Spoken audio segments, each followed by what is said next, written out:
Let's get nasty here on a Friday afternoon. It's the Fast Lane on 101 ESPN. Jamie Rivers here. Carey Davis in the house. Andrew Marsh on the dials. Our guy Anthony, this is his last day off, so I hope he's enjoying it. I hope he's had a wonderful holiday with his family, especially with his wife and children. Yep. And then we'll have the band together on Monday for its first official. Tuesday?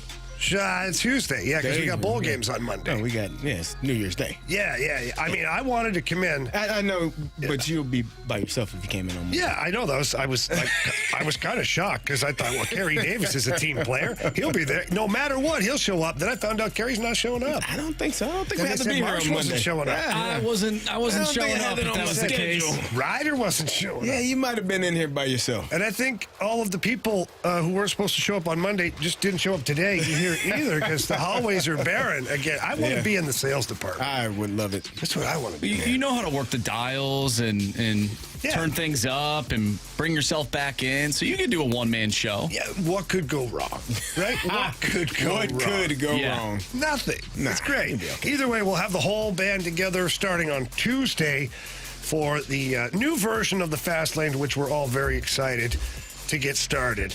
I'm also excited to see the Blues tonight play the Colorado Avalanche for a couple of reasons. The last time the Blues played the Colorado Avalanche, beat the wheels off them. It's pretty fun. That's pretty good. Especially in Colorado. I was like, okay, this bizarro world today. You just want to, well, I know you want to see a win. Obviously, you enjoy win. This is part of your thing. I mean, we all want to see the Blues win, but I think just the continuance of this competitive nature that they're showing, this effort that they're showing, and if you do those things, even when you play against teams that may be better than you on paper, you give yourself a chance to win when you do that. That's important. And look, the team is 5-1 under Drew Bannister right now.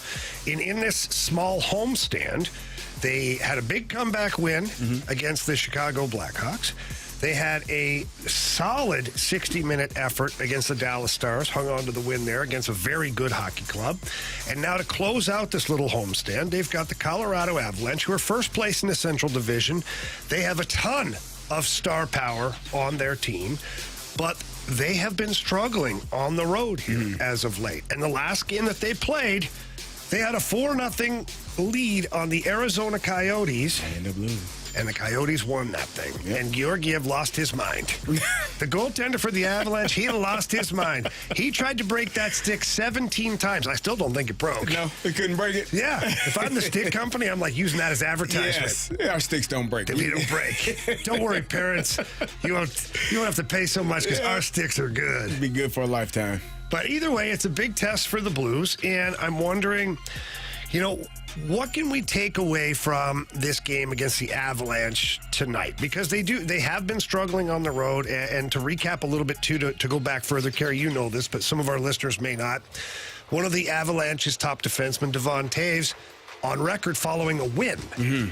So, yes, they won a game.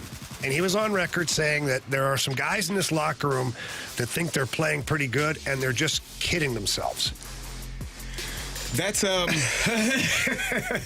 bold, right? It is bold, but I guess you are setting a standard for what the expectation is for your team. And if you aren't playing well, and I guess it was some foreshadowing, right? Because if you said that after a win and then you go out and give up a 4-goal lead and lose, that's probably you understanding that, you think this is good enough, it's clearly not good enough, and then you got the answer versus the Coyotes where you lost that game. So they probably understood it, and hopefully for them, but not for us. They don't get things corrected tonight, but going forward, do whatever you need to do. Yeah, and I think that's the test here for the Blues is, a couple things. One, what version of the Colorado Avalanche are you going to get? And then what version of the Blues are you going to show them? I think and you know this, when you're a team that is kind of had been scuffling in the way that they did, you learn to focus more on yourself than your opponent and doing the things you need to do correctly. And I think the Blues have been doing that. I think they've been focusing on the game that they need to play. As you talk about being more aggressive, having more effort and taking more shots. That was the one thing that was driving me crazy earlier in the season. Just shoot the puck. Good things tend to, you played hockey a long time, right? Yeah. I've never played hockey in my life. Not yet, because we're going to go We're do working that. on that, We're gonna do Carey. that. But I think that the only way to actually win a game, I could be wrong, is to shoot the puck into the net. What? Am I wrong? No, you're not wrong. Okay, good. I've been watching. I've been paying attention. Yeah. Look at you, gold star. Nice job. Yeah. So they're shooting the puck more, which is giving you more opportunities, rebounds, people in front of the net, tips, pucks being tipped in by guys standing in front of the net and creating interference for the goaltender. It's been really good to watch this hockey team play in the way that they've been playing. Still want the power play to 5-on-3s. Not want. Need it. For sure. So, but all in all, it has been much better than it was earlier in the season. Yeah, and I think that, from the very first game that Drew Bannister has taken over, like the coach bump is one thing, but I think conceptually the Blues have been trying to put more pucks to the net early in the games. And that makes a difference. If you start the first period and you're 8, 9, 10 minutes in, you have one shot on net, you really haven't established anything. Right. And even though you may not have scoring chances per se, like official scoring chances, but you have 6 or 7 shots on net, at least you're generating something towards the other goalie. And ordinarily, it means you're actually inside the blue line. To even attempt those shots on net, which is good. Yeah. Because the last thing you want to do is spend the first half of the first period playing in your end or the neutral zone. Right. You'd like to be in the offensive zone. That makes it a long game, doesn't it? Yeah. When you're defending that much and spending that much energy on the defensive end. Well, and here's something that I'm sure you understand this, but when you play defense, it is way more tiring. Yeah. So let's say you're on the ice against the offensive guys, and you're defending your zone for the exact same amount of time. Let's say it's 2 minutes and 12 seconds of ice time. When you're defending, it feels like hell. It feels like 7 minutes. And when you're on offense, you're like, I got some jump in my step. Yeah, no big deal. We got the puck. I don't know why it works that way, but it does. It feels like it's more effort, more energy spent on the defensive end because you're trying to prevent something bad from happening. Where offensive end, you're flowing, guys are passing it around, and you're getting an opportunity to score. Whenever you're on offense, you feel better. It just does. It just feels better. That's why I played offense. I didn't play. There you go. Look at you. You're a smart guy. Look at that. Idiots. Big old playbook and all that stuff. Bragger. Speaking of being in the defensive zone, though, Jordan Binnington in between the pipes tonight, is there any concern about Jordan Binnington moving forward? He's given up 13 goals against in his last 3 games. Yeah, look, I'm sure that Jordan would tell you, and in fact, I know he would tell you he'd like to have that a little lower, but I don't ever worry. I don't worry about Jordan Binnington. Honestly, even sometimes when the goals get up there, like I know this guy's going to compete to the highest possible level. The bigger the game, usually the bigger the performance from Jordan Binnington. And the last time he played against the Avalanche, he was incredible in Colorado. And had it not been for Jordan Binnington the first 5-6 minutes of the game, so the Blues go out and they scored early. I remember this because wow. And then the Avalanche came back, and peppered Jordan Binnington. He made save after save after save after save. Had it not been for Jordan Binnington, it probably would have been 4 or 5-1 heading into the intermission rather than 3-0 for the Blues. So I'm not worried. And I think, too, another good thing, sorry, Carey, another good thing is that Joel Hofer's playing so well. Because Jordan Binnington, we always go back to Michael Jordan, The Last Dance. Like, even if there's not a reason to have a chip on your shoulder, just make one up, right? Well, Jordan Binnington, not that he has a chip on his shoulder about Joel Hofer, because they are a great tandem. They get along great. Like, they're bros, right? But watching the other guy who plays your position do a good job, that inspires you to play even better. Yeah.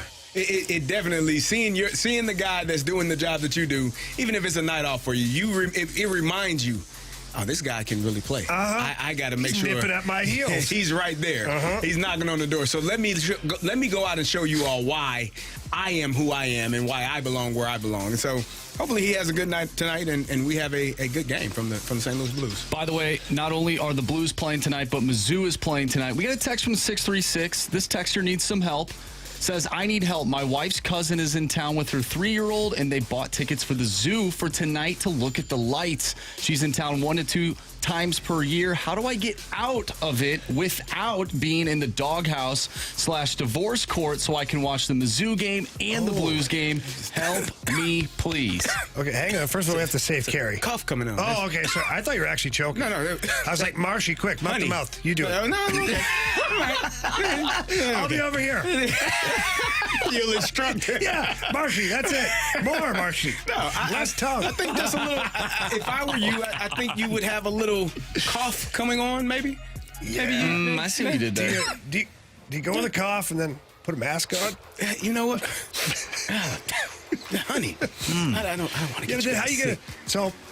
So if I read the text correctly, wants to stay home and not watch go the to the Blues lights, game, the Zoo, and the Mizzou game. So Yeah, maybe we can come up with a compromise or something, like, I don't know, like a 2-hour bathroom break, and you go watch the game on your phone. Oh, like you. We lost Marshy one time for like 3 hours here. Yeah. He got in the lost? middle of the show. He needed to get lost. Yeah, didn't he went to the bathroom.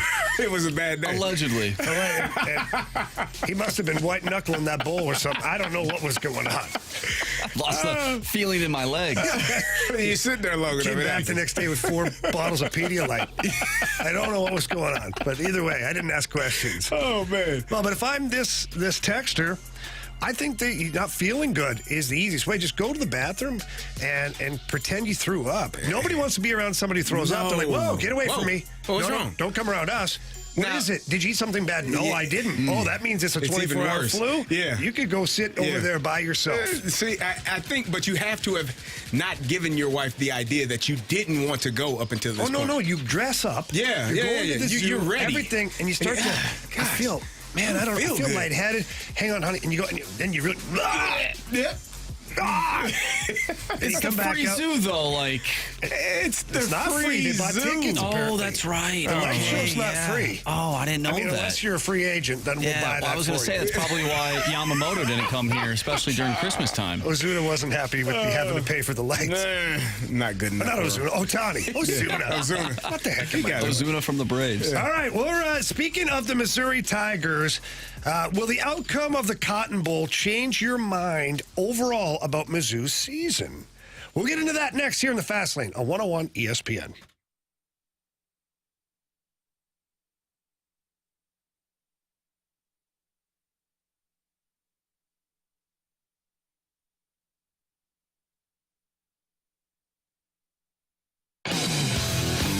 If you're looking to spice up your vehicle just a little bit, Pure Performance is your one-stop shop for all aftermarket accessories.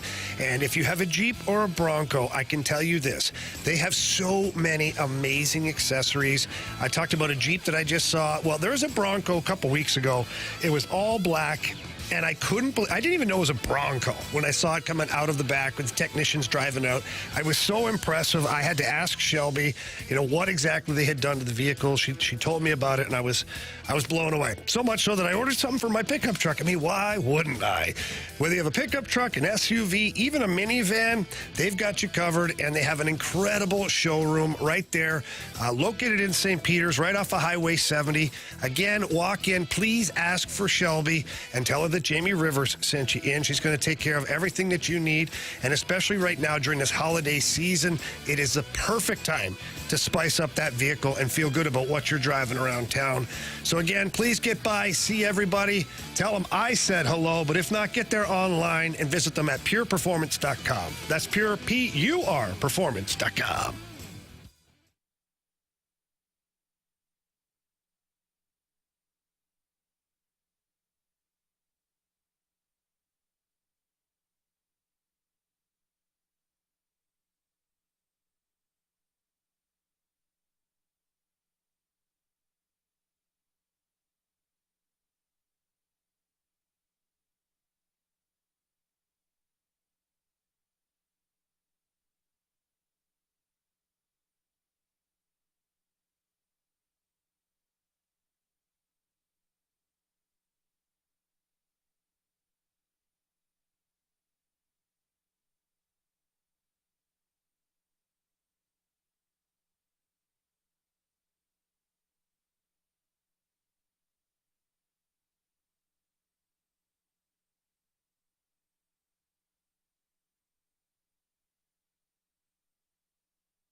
here to the Fast Lane. Jamie Rivers, Carey Davis, Andrew Marsh. It's 2:18. Your time check brought to you by Clarkson Jewelers, an official provider of Rolex jewelry. CD, you got a Rolex? I do not. You don't? Have you ever had a Rolex? So I bought one when I was in the when I was in like the 6th grade. Please don't tell me it was black and gold. Well, I went to San Diego when I was in the 6th grade. I used to go to Tijuana all the time, 5th and 6th grade. So I bought a Rolex in Tijuana. How old were you? Yeah, I was 10, 11 years old. What the hell were you doing for a job at that point? It wasn't a real Rolex. Oh, it was a Rolex. It said Rolex. The 5th grade me. I had to buy one of those in New York City one time. Guy's like, hey, man, I got a Rolex. I said, that looks pretty good. $200. I was like, I ain't a Rolex. It ain't a Rolex. It didn't work. It didn't work. So you never had a Rolex? Never had one. Most expensive watch I ever had was a Tag. Okay. And spent a couple $1,000 on it. All right. Dumbest thing I've ever done. Yeah. Dumbest thing. Jewelry and you don't. I thought it was awesome. And then, it looks good. The trend of it kind of went out. And like every other year, you have to upgrade to something bigger and better. I was like, this is no good. Yeah, so it's sitting somewhere in a jewelry box. You can't sell it for what you bought it for. I can't sell it at all probably right now.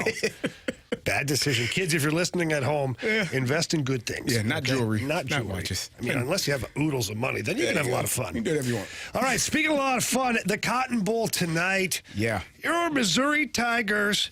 M-I-Z. Come on, DC. No, thank you. Come on. I-L-L. I-N-I.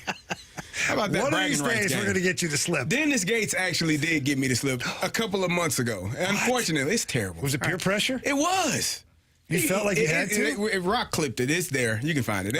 We got to find it. It's awful. For the end of the segment, Marcia, we have to terrible. find that. Don't do it. Oh, you have to. Nah, don't do Your daughter goes to Mizzou, right? My daughter does go to Mizzou. So my daughter went to Mizzou. Okay. So I'm fine. I root. Trust me, I spend enough money that I feel like it's fine. That's kind of how I feel. I have paid Mizzou more than I ever paid the University of Illinois. So, I went there for free. Yeah. And I'm paying Mizzou. So I'm paying for the experience. But it ain't free. That's probably why buddy, I'm not. I know. I have a whole Facebook group of enjoying it. It ain't free. It's not. It costs. But what is exciting right now about Mizzou is they're playing in the Cotton Bowl against the Ohio State. And I don't know what it is about the Ohio State coach. I just want to smack him. Like he looks like a. You're not a fan of Ryan Day. Ryan Day kind of looks like a puke. Like the word puke is not used enough, but he kind of looks like one. He's got that look on his face like either he just bit into a lemon or he may have just farted and it turned into something more in his pants. And he's trying to figure out what to do next. Yeah. Okay. But then talking down to you like it's your fault. Do you know what I'm saying? Now that you mentioned it, I can't see it in that way. Yeah. All right, you're right there with me. I see you. So the biggest question that I have regarding Mizzou is how important is this bowl for the program? Because you got an Ohio State team that may or may not play a bunch of guys, an Ohio State team that acts like they're not taking it seriously because they're so mad about the football playoff and all that stuff. So what does this mean for Mizzou? It means a lot if they were to lose. I don't think it means as much if they win because Missouri has been one of the top 10 teams in the country for a number of weeks. They've done a great job all season long playing in a tough conference in the SEC, and they have proven themselves to be a really good football team. They have stood up at every challenge for the most part. They took a couple of losses, but the challenges that they have faced were games that no one expected them to win, especially like the Tennessee game, which was a really probably the best game of the year for Missouri in how they won, and a coming out party for Cody Schrader. Like it was a lot of things that took place this season that have been really, really good for Missouri, and the recruiting has shown because of it. Now, if you are to lose or not perform well against an Ohio State team that, as you said, Jamie, may not be taking this game as seriously, right? They won't tell us. May have multiple players sitting out and not participating in the game. Their starting quarterback is already gone. He's transferred and out of there. Which is weird, by the way. That was really weird. It's telling for me. And he went to like a lesser school. They lost one game, and he's been kind of the blame for everything. The kids do weird things, Jimmy. I don't know. So he made the decision to leave.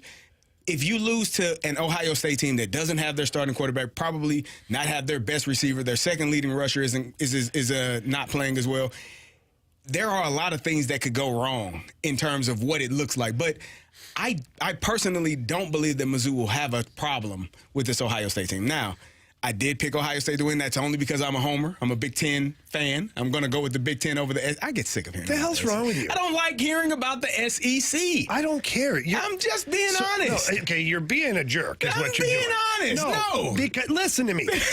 I'll give you one thing, okay? If you don't want to do the MIZ chant because you're I guy, all that stuff, okay, fine. I'll let you have that. Okay.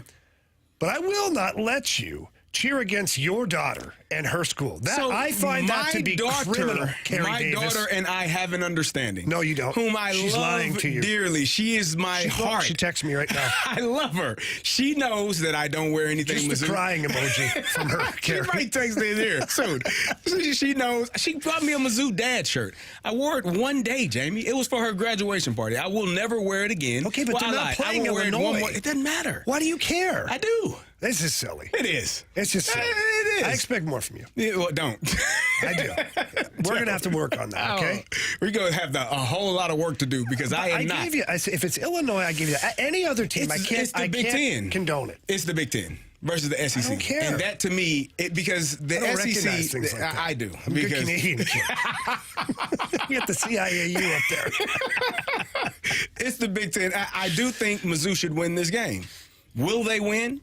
They should win this game. They should have no problems.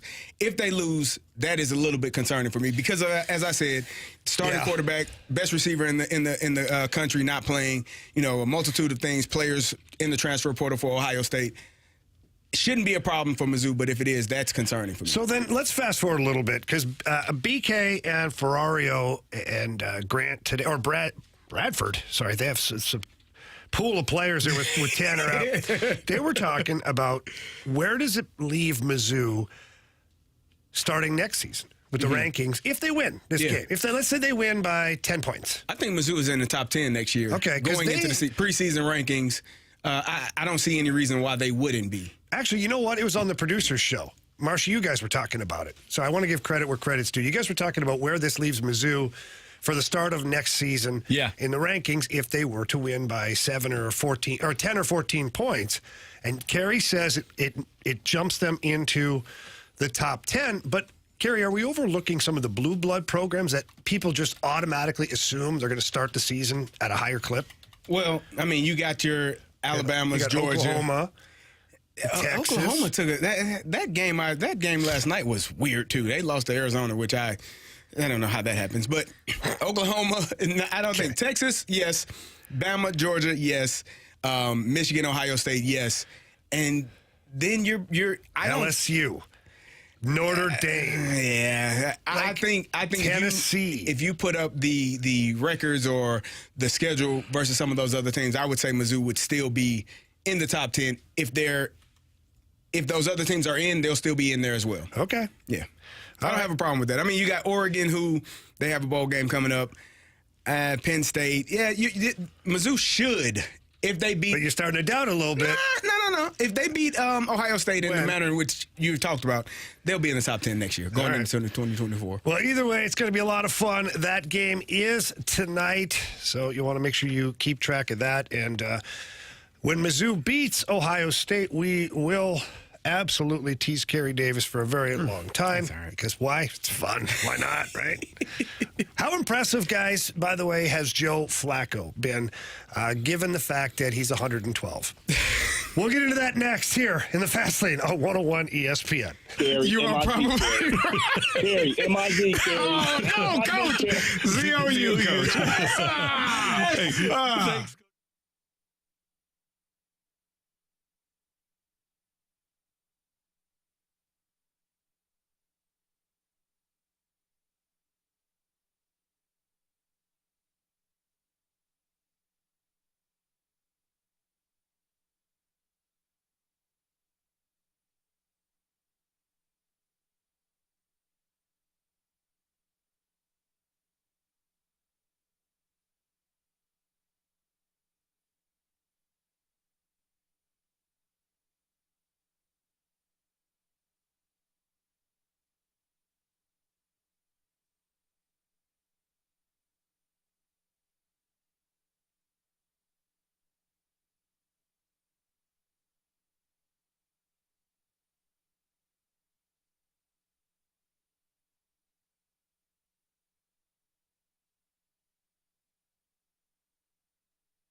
101 ESPN Sports Center.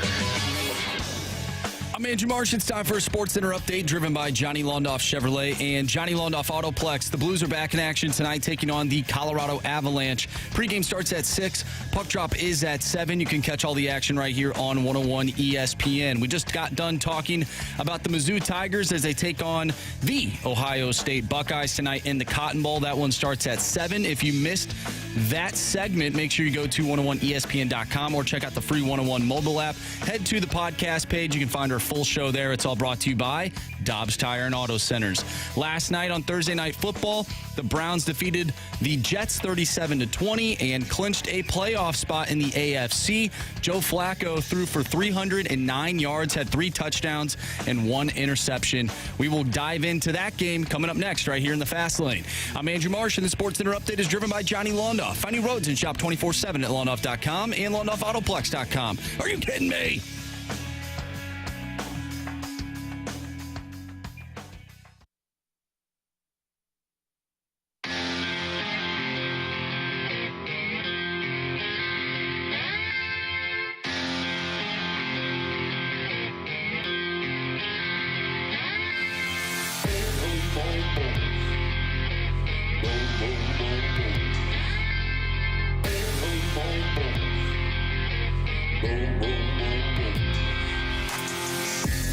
It's a Fast Lane here on 101 ESPN. Carey Davis, Andrew Marsh, and myself, Jamie Rivers, working it today.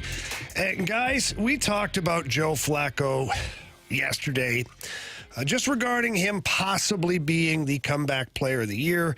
You know, Damar Hamlin, we discussed how obviously the comeback human of the year is maybe Damar Hamlin. Comeback player, maybe not so much. We had Shaky Bakey in the conversation. I think it's a one-horse race now. You think so? Joe Flacco, let's just think about this for a second. 309 yards again last night. 3 TDs. He did throw a pick. The QBR 53.6, and then the other rating is a 121.2. He had a hell of a game. He did have a good game. Did he win? He won. I know it's the Jets, but the Jets do have a good defense. The Jets do have a good defense, but in order to keep your good defense being good, you got to be good on offense. Because what happens when your offense stinks? We were just talking about it for playing on the defensive end in hockey. You know how tired those guys are when the offense is going 3 and out again. Oh, we got 4 plays, 3 plays on a punt, and we're back on defense again. Does the defense ever want to fight the offense at that point? Oh, Jamie, it gets bad. Yeah, okay. It gets. Look, go find the video last year of Russell Wilson versus I forget who they were playing. I did see the that. Defensive tackle looked like he was about to choke him out. Yeah, you should have. It happens. Like when you're on defense that much, it's bound to happen. You're going to give up some touchdowns. And so that's what the Jets are. They're going to be on D. Got a good defense, but they're playing a lot of plays because their offense stinks. I am not sold on Joe Flacco as other people. I've seen Joe Flacco play a long time. I know. We've watched him. He's been in that division, the AFC North, for a long time with the Ravens and now the Browns. We saw him last year with the Jets. I'm not going to buy into it just yet. How are you not buying I'm it? just For not. real. Because when I watch, Carey, I'll tell you why. He's won watched 5 games now. because stats give you a glimpse of what's taking place. I'll give you an example of results give me a glimpse they too. do. But when you play better teams and when you play a team that is as good offensively, You can only play and the as teams good, on your schedule. I agree. But when you get to the playoffs, Jamie, it changes. So I'll give you an example. It was a drive. It was a series. I think it was the third quarter. They were backed up. First down. He threw a pass into triple coverage. Ball got knocked down. Not a big deal. A good quarterback, knowing that it's first down, backed up near your own goal line, you're only up by 2 touchdowns. You don't make that play. You don't even risk it. You know why? Because you have to take care of the football. Yeah. That's a dumb decision. That playing a better team that has better offense, that has better players, that is going to get picked, is going to get returned for a touchdown, or the team is going to score. Now you're only up by 1 score. And it changes the trajectory of the game. And so decisions like that, I watched that team for 3 or 4 drives in the third quarter, going into the fourth quarter, not complete 1 pass, fumble the ball twice. One of them was a fumble just on a handoff. That's not Joe Flacco's fault. Yeah, it's not his fault, but he's part of the offense. He's part of the team. Now you're the reaching. incomplete passes were definitely his fault. So when I'm watching him, again, He's done a very good job for a guy that came in, had not been playing all season long, but he's a pro. You expected a guy like that to be able to come in and take care of his business. But when you look at his stats, he got 1,600 yards in five games. But he's got 13 touchdowns and 8 interceptions. Mm-hmm. That's not good.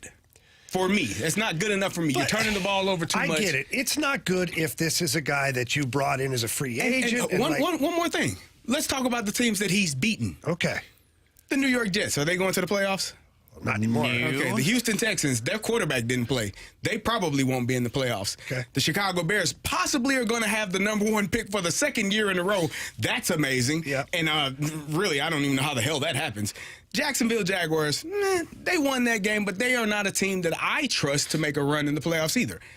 And the Los Angeles Rams, they lost to. So of the 5 teams that he's played against, 3 of them not going to the playoffs.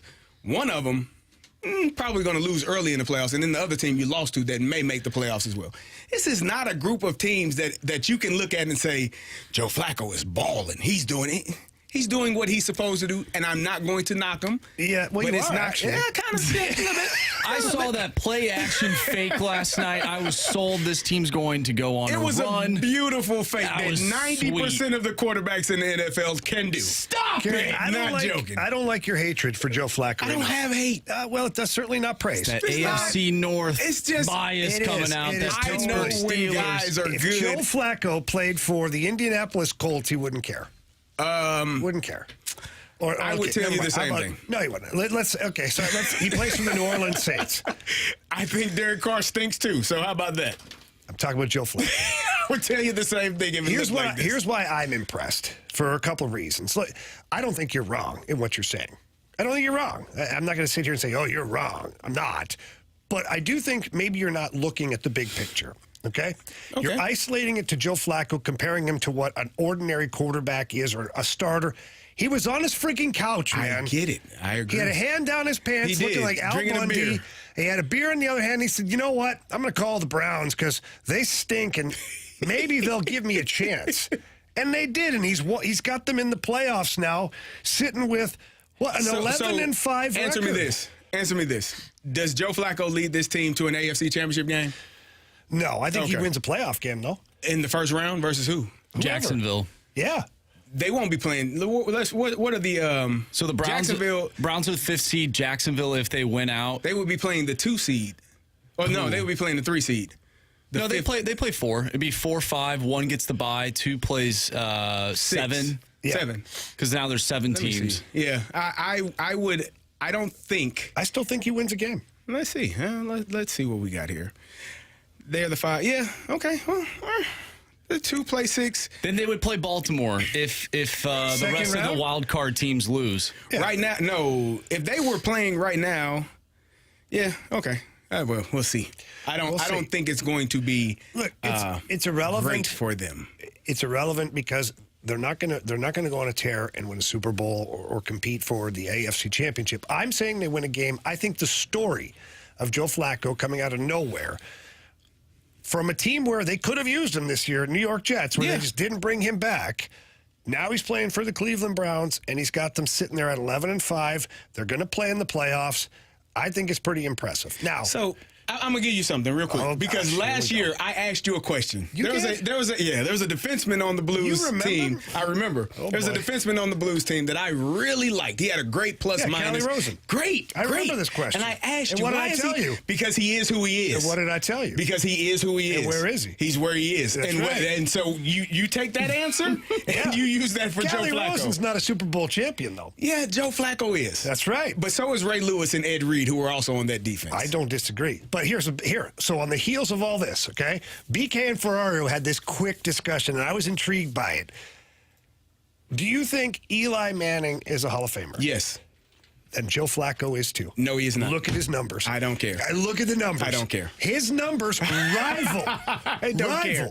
If you're putting Eli Manning in the Hall of Fame, think Eli He is. has 2 Super Bowls, though, and he beat the Patriots Twice. one Hey, year. his numbers overall in his career, and Joe Flacco has a Super Bowl. I don't think Joe Whether Ray Flacco is a Lewis Hall of was there Famer. or not. He didn't beat the undefeated Patriots, Guys, though. I'm just telling you.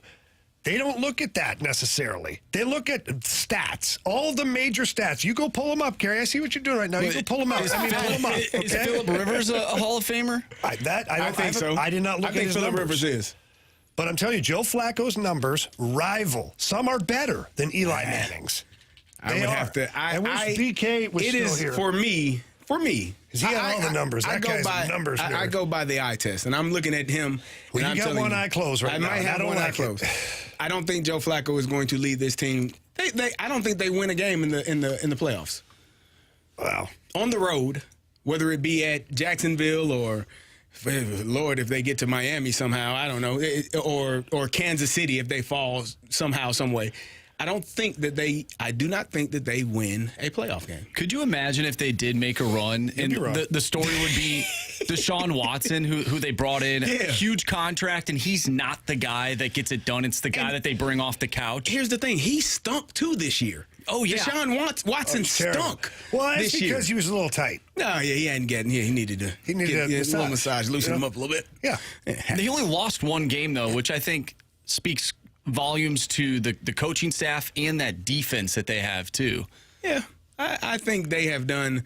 I will say this: Kevin Stefanski, in my opinion, should be up there for Coach of the Year. Mm-hmm. You lose your best player in Nick Chubb earlier in the year. You lose Deshaun Watson with an injury. They lost a bunch of offensive linemen, offensive tackles have gotten hurt. They have found a way to continue to win in probably the toughest division in football. And so they are doing a great job. Mm-hmm. Despite all of that, they're on their fourth quarterback. Again, I will give all of the credit, all of the praise for all of the work that they have done. I'm not taking anything away from Joe Flacco. I just don't think he's going to lead this franchise to multiple wins in the playoffs this season. You know what? I know why you're so angry. Why? I figured it out. Do tell. It took me, 10 and a half minutes of this segment to figure it out. I know why you're so angry. Let me hear it. Because Joe Flacco isn't a Pittsburgh Steeler, because he'd have that team in the playoffs. It's a Fast Lane here on 101 ESPN. He would. 2024 will be the year of blank in Major League Baseball. So leave us a mic drop of what you think will happen in 2024 in Major League Baseball, or the Air Comfort Service text line 314-399-9646. Again, 2024 will be the year of blank in Major League Baseball. Mic drops, text messages, Carey acting crazy again when we come back here on 101 ESPN.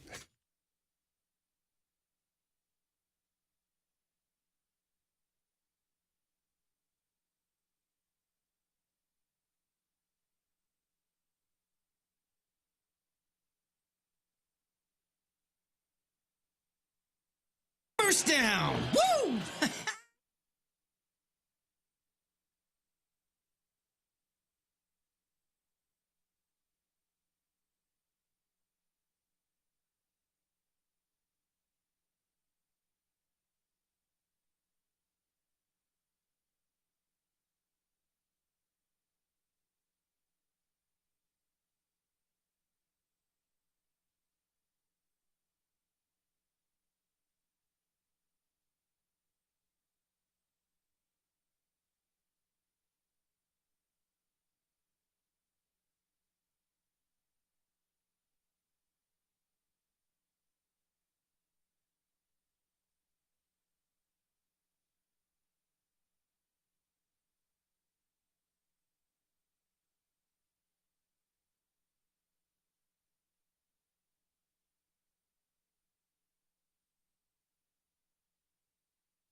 Back inside the fast lane here on 101 ESPN.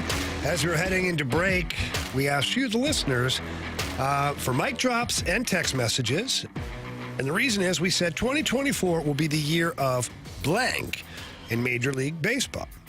So, Marshy, you said you had overachieving. You had like 3 or 4 already, something like that? Yeah, from the no, not from me. We have some mic drops. Okay. So, but why don't we do ours individually first, and then we'll head out to the mic drops and text messages.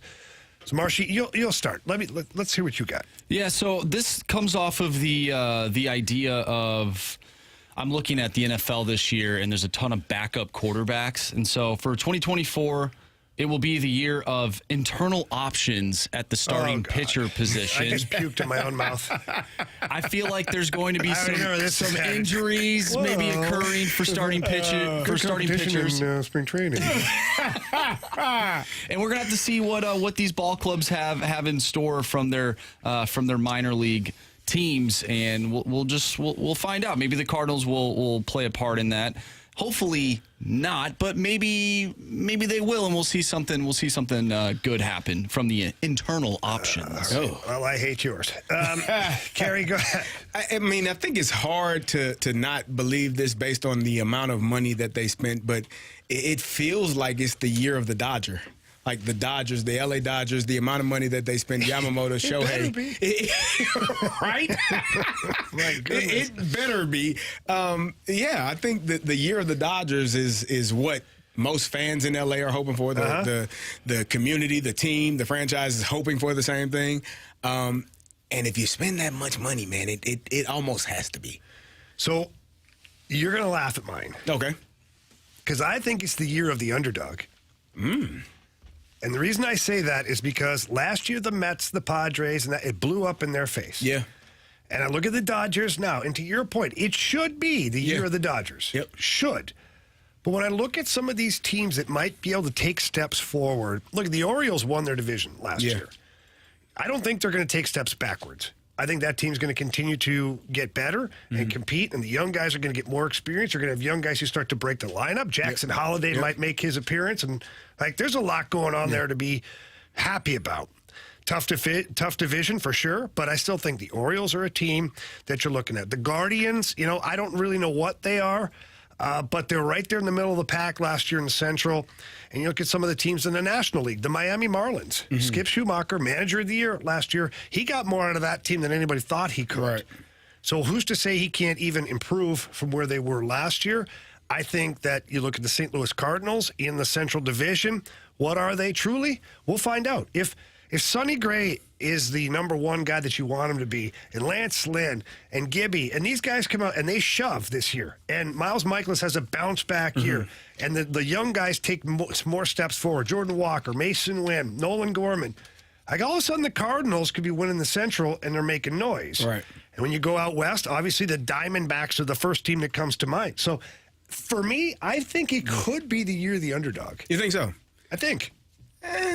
I think I know the odds are against it. I get it. Yeah, I get it. The amount of money spent was not to be last in your division or not make the playoffs or not make the World Series and win. I know, but how many of those teams did that last year? Not a lot. You are correct. The payrolls didn't win the World Series. No, they did not. Well, I shouldn't say that. Yeah. The Braves had the hell of a payroll. I get it. Yes. I get it. The Rangers. The Rangers. Yeah. The Braves. I got the Braves The on the Rangers. brain staring at the Braves. The Rangers had a good payroll. But what I'm saying is, based upon money spent, it should have been an all, eccentric billionaire finals at that point then. The last Final Four should have been teams that just had astronomical cap. And again, we know that spending exorbitant amount of money doesn't guarantee a championship or doesn't guarantee you even making it to the championship, but it helps, man. Like it helps when it feels better. Listen, when I tell people this all the time, the saying in football is not about the X's and O's, it's about the Jimmies and the Joes. If I got more Jimmies and Joes than you got, I'm probably going to win. I don't care what else you got going on. You can write whatever. You can come up with any analytic process you want. I got guys. And right now, the Dodgers got guys. They got guys that can compete in every situation on every level. And you generally think more times than not, those guys are going to make it happen. They should. Yes. All right. We asked for your mic drops. We got one here. Is this from The Lisa? Oh, yeah. All right. Lisa, friend of the show. Here's what she had to say. Hey guys, Happy New Year. So I think it's going to be the season of reverting back to center a little bit with baseball, getting back to great defense, understanding and appreciating there's more to the game than 3 outcomes. I think it's going to revert back like everything, revert back to center so that the game is a better product on the field, so that it's more entertaining. I got my fingers crossed that that's what's going to happen. All right. Thanks, guys. All right. Thank you. So. Lisa loves the old school baseball. I do too. She does. I like guys stealing bases. I like guys turning double plays, the shift being banned. I think that this is what baseball wanted. They want more offense, obviously, but it gives you an opportunity to have those spectacular plays in the hole at shortstop or at second base. It gives you an opportunity for guys to steal bases and show their athleticism and athletic ability by using their speed. I hope that comes, because watching baseball in the 80s for the Cardinals, I would do that every day. That was awesome. Fun. Yes. Yeah, absolutely. It was awesome. All right, we got Joshua up next with a mic drop for us. Joshua. 2024 will be the year that all Cardinals fans have been waiting for. John Mazalek and Ali Marmol. See ya. Oh, Josh, come on. First of all, thank you for the mic drop, Josh. That's harsh. We don't want anybody fired. No, we don't. Because if they get fired, that means the Cardinals played poorly. I don't want to go through another baseball season like that. I don't. It wasn't fun. It was a long season. I like watching the Cardinals play baseball. Last year, I tell you what, there are days where I want to just stab myself in the eyeballs. We got an interesting text from the 314. 2024 will be the season of failed first-year contracts. Ooh. So I wonder how that plays into your Dodger prediction, the year of the Dodger. I think the only way that it's a failed year is if guys get hurt. I don't, when you have a track record of being a good player, no matter the sport, it all figures itself out. If Paul Goldschmidt has a slow start, at some point he's going to start hitting the ball. And same thing with Nolan Arenado. Those things happen. But the only way it could be a failed contract, in my opinion, is if guys get hurt and have to miss significant time. All right, we got one final mic drop we're going to get to here. It's from our guy, James. Hey, boys, if you want to know what the year 2024 will be in Major League Baseball, it's going to be the year of more pitchers getting hurt. Yes. With all of these damn changes to we have like 4. Major League Baseball and shortening the pitch clock again, even with runners on base, I can see a problem or an epidemic to where you're going to see more pitchers with arm injuries and needing Tommy John. I'm not trying to be dark or take it into a dark place segment-wise, but it's kind of what it is. I mean, we saw an uptick in strained muscles last year, and I don't know if there's statistics or information that points to the pitch clock and feeling like pitchers have to hurry. But if I have to rush and I'm not ready or I'm not set, you're running the risk of injuries. Sure, I pitched in college, and there's a little bit of a bias there, but I think you'll see more arm injuries in Major League Baseball. Boys, have a happy new year. Can't wait for 2024. All right, James, thank you very much. You have a happy new year as well. James does bring up an interesting thought there, but I don't think it's necessarily unique to 2024. I think that the pitchers getting injured has been something you probably refer back to 3, 4, 5 years. Yeah. In the last, pitchers have been getting. I mean, that's the nature of the beast. You almost know that at some point they're going to have that Tommy John surgery, that injury, and. Oh yeah, that was Anthony farting. No, it's a creaky door. We talked about the creaky elbow way back. Oh yeah, so you sounded like it though, didn't it? It did. You expected, I guess, at some point, but guys are. It's part of the game. Injuries happen. Again, I think the some of these teams are set in their rotation, but no team is all the way set if they have a bunch of injuries. I'll tell you what, the Cardinals can ill afford to have any injuries on their pitching staff. I agree. If for some reason there's something that goes sideways with any of their pitchers, I'm not even going to say names because I don't even want to speak it into existence. But boy, oh boy, it's going to end up maybe even worse than last year if that happens. So fingers crossed for the Cardinals and their pitching staff as well. All right, we're going to, Carey and I have an interesting topic here that Marshy brought to the table, and I think it's going to be a lot of fun. When we come back, we're going to talk about what style of coach did we prefer to have as a pro athlete. I think it's very topical. I think there's lots of ways to go with this. It's going to be a fun discussion, and you can always chime in as well. We know there are a lot of athletes out there, former athletes that played for good coaches, bad coaches. Leave us a mic drop on this one. Tell us what kind of coach you liked, what you didn't like, what you did like, what you think you could do, and maybe what style of coach you are, all of it. We're going to have a real good discussion about it here on 101 ESPN.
Fast Lane here, 101 ESPN. Time is 3:02. Your time check brought to you by Clarkson Jewelers, an official provider of Rolex jewelry.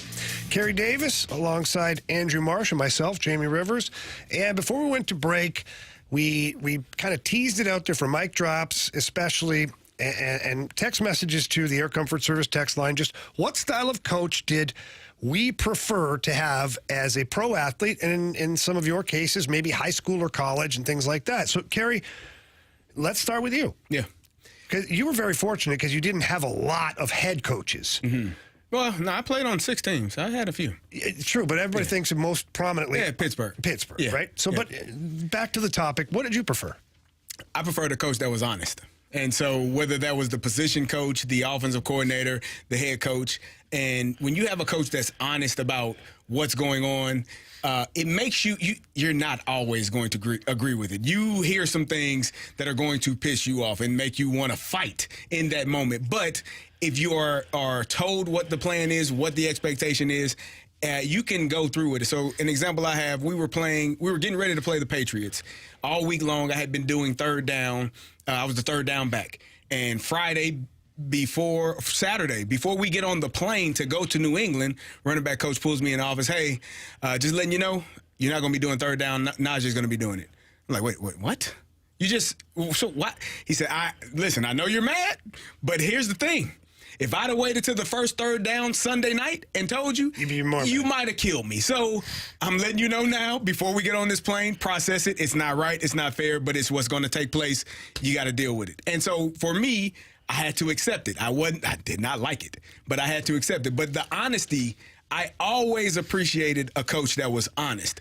Don't tell me one thing and then do something different, because I might not respond in the best way to that. So it's amazing because my answer is the same.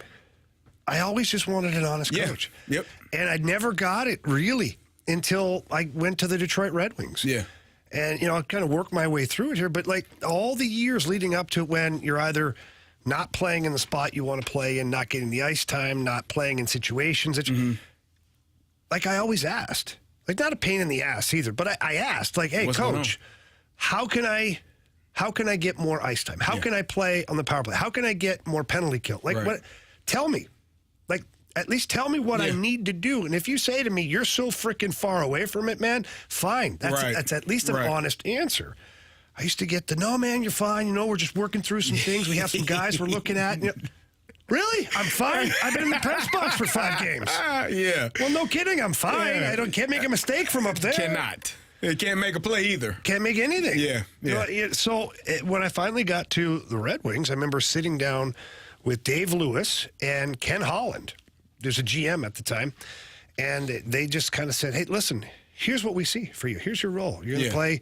You're going to start the season as our 7th defenseman, because we have 6 guys that probably be in the Hall of Fame that are playing ahead of you. Right. Like, okay, fine, fair enough. I respect that. But there's an injury, or guys get tired or something, or we need a change. You're going to be in there. Right. And all we want from you is we know you're skilled. So that's why you're here. We don't take crap players in Detroit. You're skilled. Yep. Make plays. Make passes. Think the game. But be physical. Yes. Because we don't have any physicality on the blue line, really. You're the physicality. Right. And keep the flies off some of the good players. Yeah. And that's it. That was my job. Defined role, clear and concise, and heard it, and you knew exactly what you needed to do. And I was rewarded for it. Yes. So Darian Hatcher, second game of the season, blows out his knee. It's like season ending to like the very end. He did come back. But so it's my turn now. Right. And they were true to their word. It was my turn. Yeah. And I got to play. And when I played and did my job properly, I got more ice time. Right. And then in games that were a little bit of a blowout, 3-4 goals, usually us winning, I get more ice time. Right. Get more situations, get to play. And it was like, this is awesome. And they never asked me to do something different. Do you find that more consistent with organizations that are good and championship organizations? How about that? Wait, the organizations that are clear and concise and able to tell you exactly what's going on generally are the ones that win. Yeah. It's pretty amazing. It is. It's crazy how that works, because in some places you're not going to get the truth. I remember when Mike T, so I got to Pittsburgh in 06. Bill Cowher's last year. And then Mike T came in 07. And Mike T sat me down. He met with every man on the roster. His first words to me was, I was on practice squad in 06 before he got there. So he came in, he said, you're probably the 52nd, 53rd man on the roster. You'll be fighting for a roster spot. If you make the team, if you're up, you'll be dressed one week, not dressed, and then this is the role that you're probably going to see. And I asked him, I said, all I ask from you is for an honest opportunity. Can you offer me that? I can offer you that. Okay, then I'm going to be playing every day. That's what I said. I'll see you later. Yeah. And I knew if you're a man of your word and you tell me I get to compete for a spot, then nobody going to beat me out. And so I became the starting fullback for the Pittsburgh Steelers in 2007 because I know what I can do. I just need someone to tell me I can get an opportunity to actually do it. And if they told you that, to stand by it. Yes. So it's amazing. You're right. It's amazing that the winning organizations or the organizations with rich history of being a certain way, the culture, it pays off, man. It does. It pays off when you hire the right people. So let's circle back here now to locally. And Craig Berube, who will go down as a Blues Hall of Famer at some point for winning the Stanley Cup and doing everything that he did here in the city for the players, for the fans, for lots of different reasons. He was a great man, still is a great man. He was fired. Yes. And then you bring in Drew Bannister with no NHL coaching experience, lots of coaching in the Ontario Hockey League, the American Hockey League, played in the NHL, but he's different than Craig Berube. How different? Well, Robert Thomas was on the opening drive this morning with Randy and Brooke, and Randy asked him to compare, maybe some of the differences from Craig Berube to Drew Bannister. Here's what Robert Thomas had to say. Yeah, he's definitely different. I think he's a lot more calm, more calculated. He's not really a scream in your face kind of guy. He's just quiet, and everything he says he backs up with video and different points. So that's kind of the way he rolls, and it's been a breath of fresh air. Okay, so if we're going to uncode that a little bit, so Carey, when you hear Robert Thomas say, he's not really a screamer or get in your face, what is that? What are you uncoding? That's a guy that is a hard guy to he's pounding the table, and he's going to demand, and not demand in a way where we're just having a conversation. No, do your job or get the hell out of my face. Like, it's one or the other. And if you can't do your job, then I'm going to find someone that can. And that message can become a bit overbearing and overwhelming at times, especially, but you know how you ease that message? You just do your job. Do your job. It becomes a lot. Coach tells you to do. It's amazing. It's amazing. It's amazing. It's one of the things in life that just some people do not figure out in time. No, but they don't. Some guys never figure it out. They never figure it out. Yes. So what I get from that is actually nothing even surprising. Yeah. Nothing. Craig Berube was an intense, in-your-face player. He was an intense, in-your-face coach for your Blues, and this is why we loved him. This is why you responded the way you did in 2018, 2019. This is why you had the success that you've had in the last little go here, barring last season. This is what he is. And Craig Berube, very honest, too. Right. Brutally honest. Yep. Sometimes a little too vocal with his brutal honesty, but that's okay. You know what? It's fine, depending on the player. So I guess what I'm trying to say is Drew Bannister is really not dissimilar, if that's a word, to Craig Berube. He's not. The way he delivers the message is different. The expectations are the same. The key words are the same. Compete, play as a team, strong defense, puck management. How many times we friggin' hear that over the last handful of years? Much. We're still hearing it. But it's just being delivered in a different way. As a player, you have to learn how to separate the message from how the message being delivered from the actual message. Like, the message is still the point you need to get, and how it's being delivered may not always come in soft packaging and wrapped nicely with a bow. Sometimes it's going to be thrown at your face, and you better duck or just get smacked in the face with it and realize, I don't want to get hit with that again. Let me go do my job. It does depend on the individual, Carey. And look, does. you and I are very similar in a lot of ways. Okay, we don't mind. No. In your face, tell you, hey, you're an absolute idiot for that play. Fine, I won't do it again. Thank you, coach. Yes, but some people aren't like that, and you could call it. You could call it the soft world or the participation trophy. No. I'm going back to the 90s when I played. I'm going back to when you played in Pittsburgh and in the NFL. Those years still had guys that didn't like the in-your-face delivery. Correct.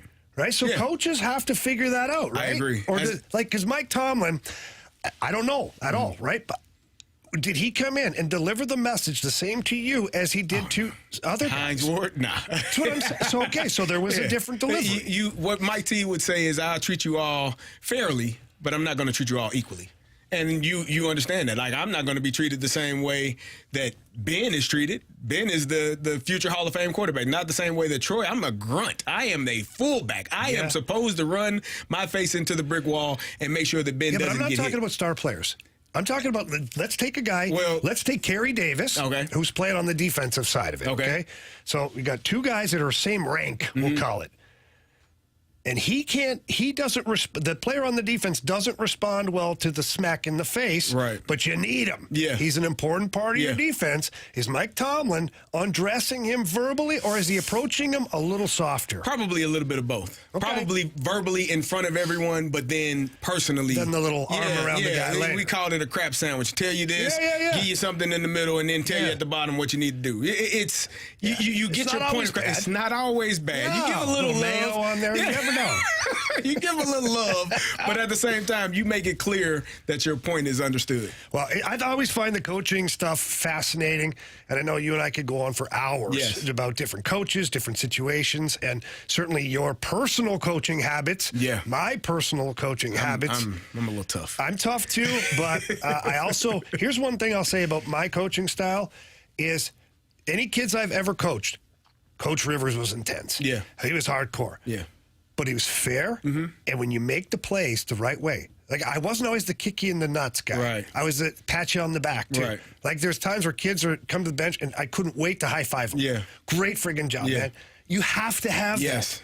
Otherwise, what's the point in doing it? Yeah. It's like training a dog without the treat. Yes. After a while, the dog goes, I ain't doing it. Yep. Because I don't care. Yeah.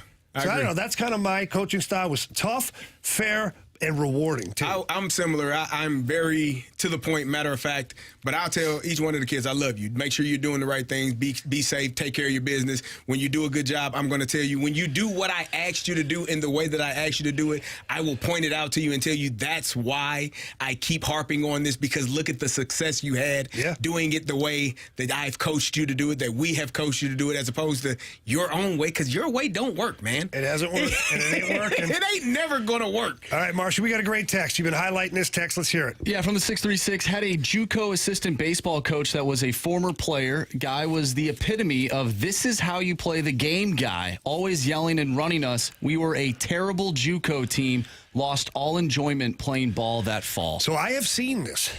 I've seen this at every level, from youth hockey to junior to college, even pro. Yep. You got the coach who doesn't teach.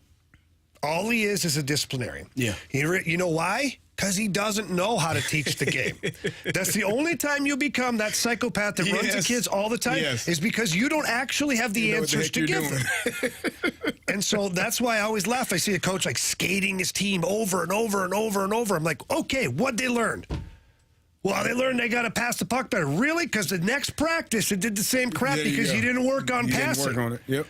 So I always believed, and I will hide the conditioning in the drill. Yeah. But the drill is going to be something that makes us better. Right. And if you can't perform said skill, guess what? We're going to have a skills practice. Yes. And that skills practice, it will be hidden all through every drill, the skills we need to work on, so that when we perform that practice again, we're snapping it around tape to tape, we're hitting the net with our shots, and now I can start to actually coach.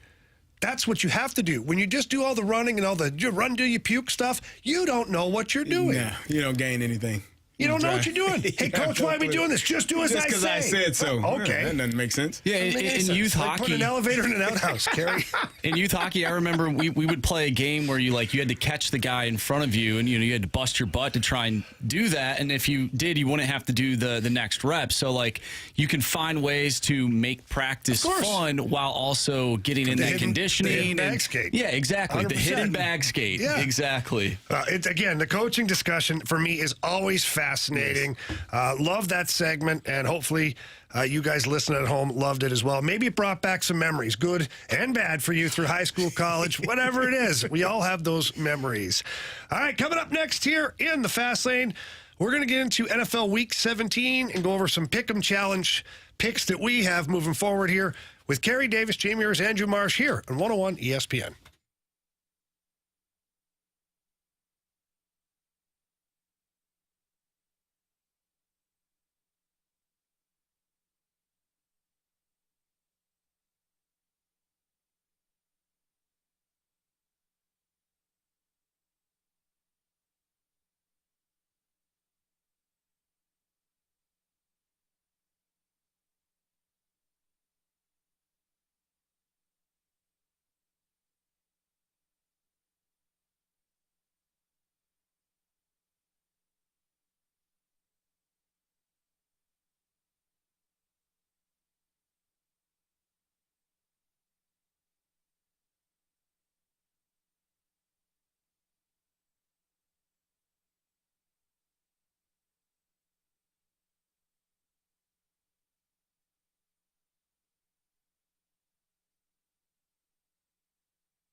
Pick'em Challenge on 101 ESPN. Refreshed by Bud Light. Well, you sure know how to pick 'em.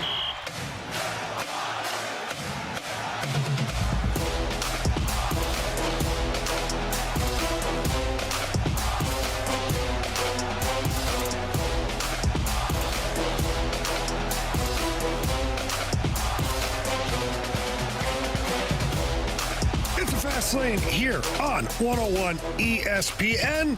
It's time for the Pick'em Challenge. And guys, last night, the Browns beat the Jets. Do we all have Cleveland last night?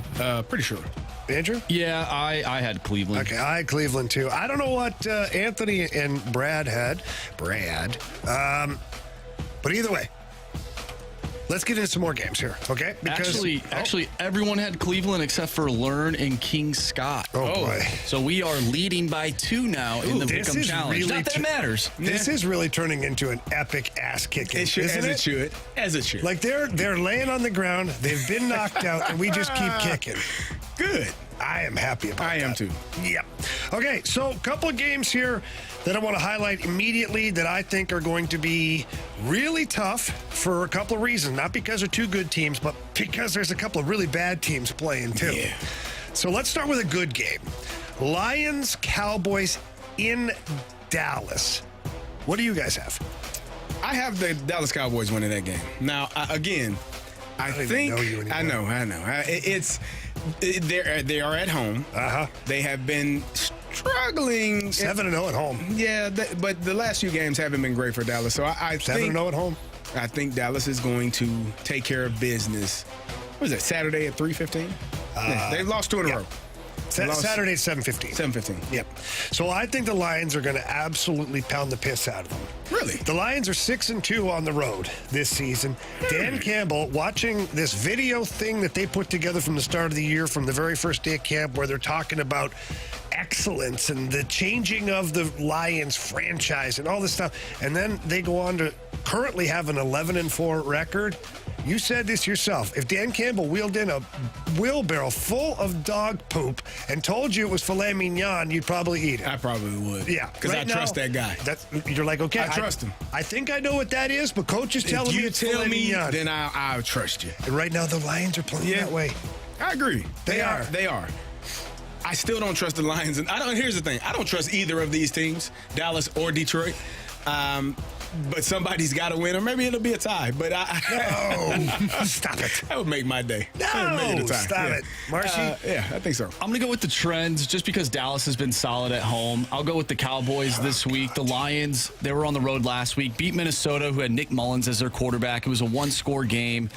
I can't trust what the Lions are going to bring every single week. Dan Campbell, from a rah-rah standpoint, like you said the other day, you would love to have a beer with him. Great guy to have a drink with. But when it comes to decision-making, as the year has progressed, I want to see what he can do. But right now, I just don't trust him in key spots in the season. And this is one of those key spots with only 2 weeks left. So I'm going to ride with the Cowboys this week, even though I hate that franchise. All right. Well, I don't like either of you after that. Let's go through a couple of these quickly because we have a lot to get to in a short amount of time. Rams, Giants. Got the Rams. Okay. Marshy? Rams. Rams here too. Patriots, Bills. Got the Bills. Bills here. Bills at home. Okay, this is a barn burner here. Falcons, Bears. Threw up in my mouth a little bit on that one. Such a bad game. I got to go with the Bears at home. Don't ask me why. Flip a coin, man. I forget who the hell I picked at this, to be honest. So I'll just say the Bears at home, too, because it's going to be cold. It will be cold. That is what I said, because it's cold. Yeah. It's off the lake. It's at home at Soldier Field. Yeah. I'm going to go with the Bears just because I need the Falcons to lose because of the Waffle House challenge. Oh, that's right. Right now, the Falcons are 7-8. Minnesota is 7-8. So right now, as it stands, Jamie, you will be eating waffles. Yeah, this is crazy. I didn't know about the same record. What happened? I didn't have anything to do with it. All of a sudden, I'm sitting here going to have to do 24 hours of waffle eating. What? Yeah. How did this work out? So exactly. I'd like to know. The Waffle House challenge is Whichever team has the worst record between the Vikings and the Falcons, this was brought on by a listener, and Anthony and I agreed on the scenario. Whichever team has the worst record has to spend 24 hours at Waffle House. Now, there could be 24 hours. Yeah, but you can shave down the hours based on how many waffles Do you have to eat? Because what if I just sit there for 24 hours? You could do that. You could do that. However many waffles you eat, you can be out of there. Yeah, if I eat 12 waffles, it's 12 hours. 12 hours. 12 hours. So if you eat 23, you only got to stay there for 1 hour. Exactly. I mean, that'd be tough on the stomach. It's going to be bad. The caveat to this is if they have the same record at the end of the year, Jamie has to do it. This was a caveat. How did that happen? Don't know. Why aren't y'all rooting for that? Still don't know. I think it'd be funny for Anthony to do it just because I want Minnesota to be better than Atlanta. How did you? I arrived at work one day, all of a sudden I was the Waffle House Challenge guy. It's crap. Either way, let's move along here. Raiders, Colts. Colts. Ooh, I got Raiders in this. Really? One. Yeah, riding the wave, baby. The Raiders, the Colts are still fighting for a playoff spot. They are. And they're at home. Raiders playing good under the new head coach. They are. Eagles, Cardinals. I got Eagles. Eagles. Bucks, Saints. The Bucks. Bucks, right here. 2 49ers, Commanders. 49ers. Jaguars, Panthers. Jaguars. Yeah. Jags. Okay, same here. Ravens, Dolphins. In Baltimore. I got Baltimore. I just think that too. they are the best team, in my opinion, in the AFC. And maybe in the league right now after the maybe the way ever in that division. Maybe not. But they are a really good team right now, especially after that huge win against San Francisco in San Francisco. So yeah. All right, Titans, Texans. I got the Texans because C.J. Stroud is back. I had the Titans in this one. I'll have to maybe flip-flop this one a little bit. I think I'm going to go with the Texans. C.J. Stroud. I'm also on the Texans. Okay, Steelers, Seahawks. This one was tough for me. Really? It wasn't for me. It was tough for me. Yeah, it wasn't for me. I chose my Steelers. But I'm looking at you didn't pick them. I did. No, I see Seahawks. No, that's Steelers. See, the gold means that's the side I you just picked. pushed it. Yeah, it's okay. I got the Seahawks. I need to. I legit need them to lose this week for my Minnesota Vikings, but I have them winning. Sorry, CD. That's all right. Okay, Chargers, Broncos. I have the Chargers. I got the Chargers. I have the Chargers as well. I mean, who? I don't even know who's going to what's going on either in team Denver for that matter. I don't know. No. Easton Stick. What a hockey name. That's the quarterback. Oh, yeah, that. That's what I knew you meant. Bengals, Chiefs. Flashbacks from the early 2000s. Chiefs. Yeah. I have the Chiefs. I got to bounce back by the Chiefs. Packers, Vikings. I didn't know who Marshy picked. Skull Vikings? Absolutely. I have Jaron Hall coming back as my quarterback. How many quarterbacks have they had this year? 4. Okay, good. But he had a really good drive against the Falcons before he got injured. Yeah. He looked pretty good, so I'm gonna rely on that. Drive. This is something to hang your hat on, right? What you got? I got the Vikings. I got the Vikings as well. So, all right, those are our Pick'em Challenge picks for this week. Don't know what Anthony and Brad have. We'll figure that out following the weekend. Right now, the St. Louis Blues have 7 players playing in the World Junior Championships, and some of these guys are making serious noise over there. Can the Blues prospects speed up the retooling of this entire franchise right now? We'll get into that. We come back here on 101 ESPN.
101 ESPN Sports Center. I'm Andrew Marsh. It's time for a Sports Center update brought to you by Saliga Heating and Cooling. The Blues are back in action tonight, taking on the Colorado Avalanche. Pregame starts at 6. Puck drop is at 7. You can catch all the action right here on 101 ESPN. Also tonight is the Cotton Bowl between Mizzou and the Ohio State. We talked about that game earlier today. If you missed that, make sure you go to 101ESPN.com or check out the free 101 mobile app. Go to the podcast page. It's all brought to you by Dobbs Tire and Auto Centers. Last night, Thursday Night Football, the Browns defeated the Jets 37-20. Joe Flacco threw for 309 yards, 3 touchdowns, and 1 interception. Also, on Monday, we will have bowl action for you. The Fiesta Bowl. We'll also have the Rose Bowl, which will feature Michigan and Alabama, as well as the Sugar Bowl, which has Texas going up against Washington. I'm Andrew Marsh, and the Sports Center update is brought to you by Saliga Heating and Cooling, independent American standard heating and air conditioning dealer.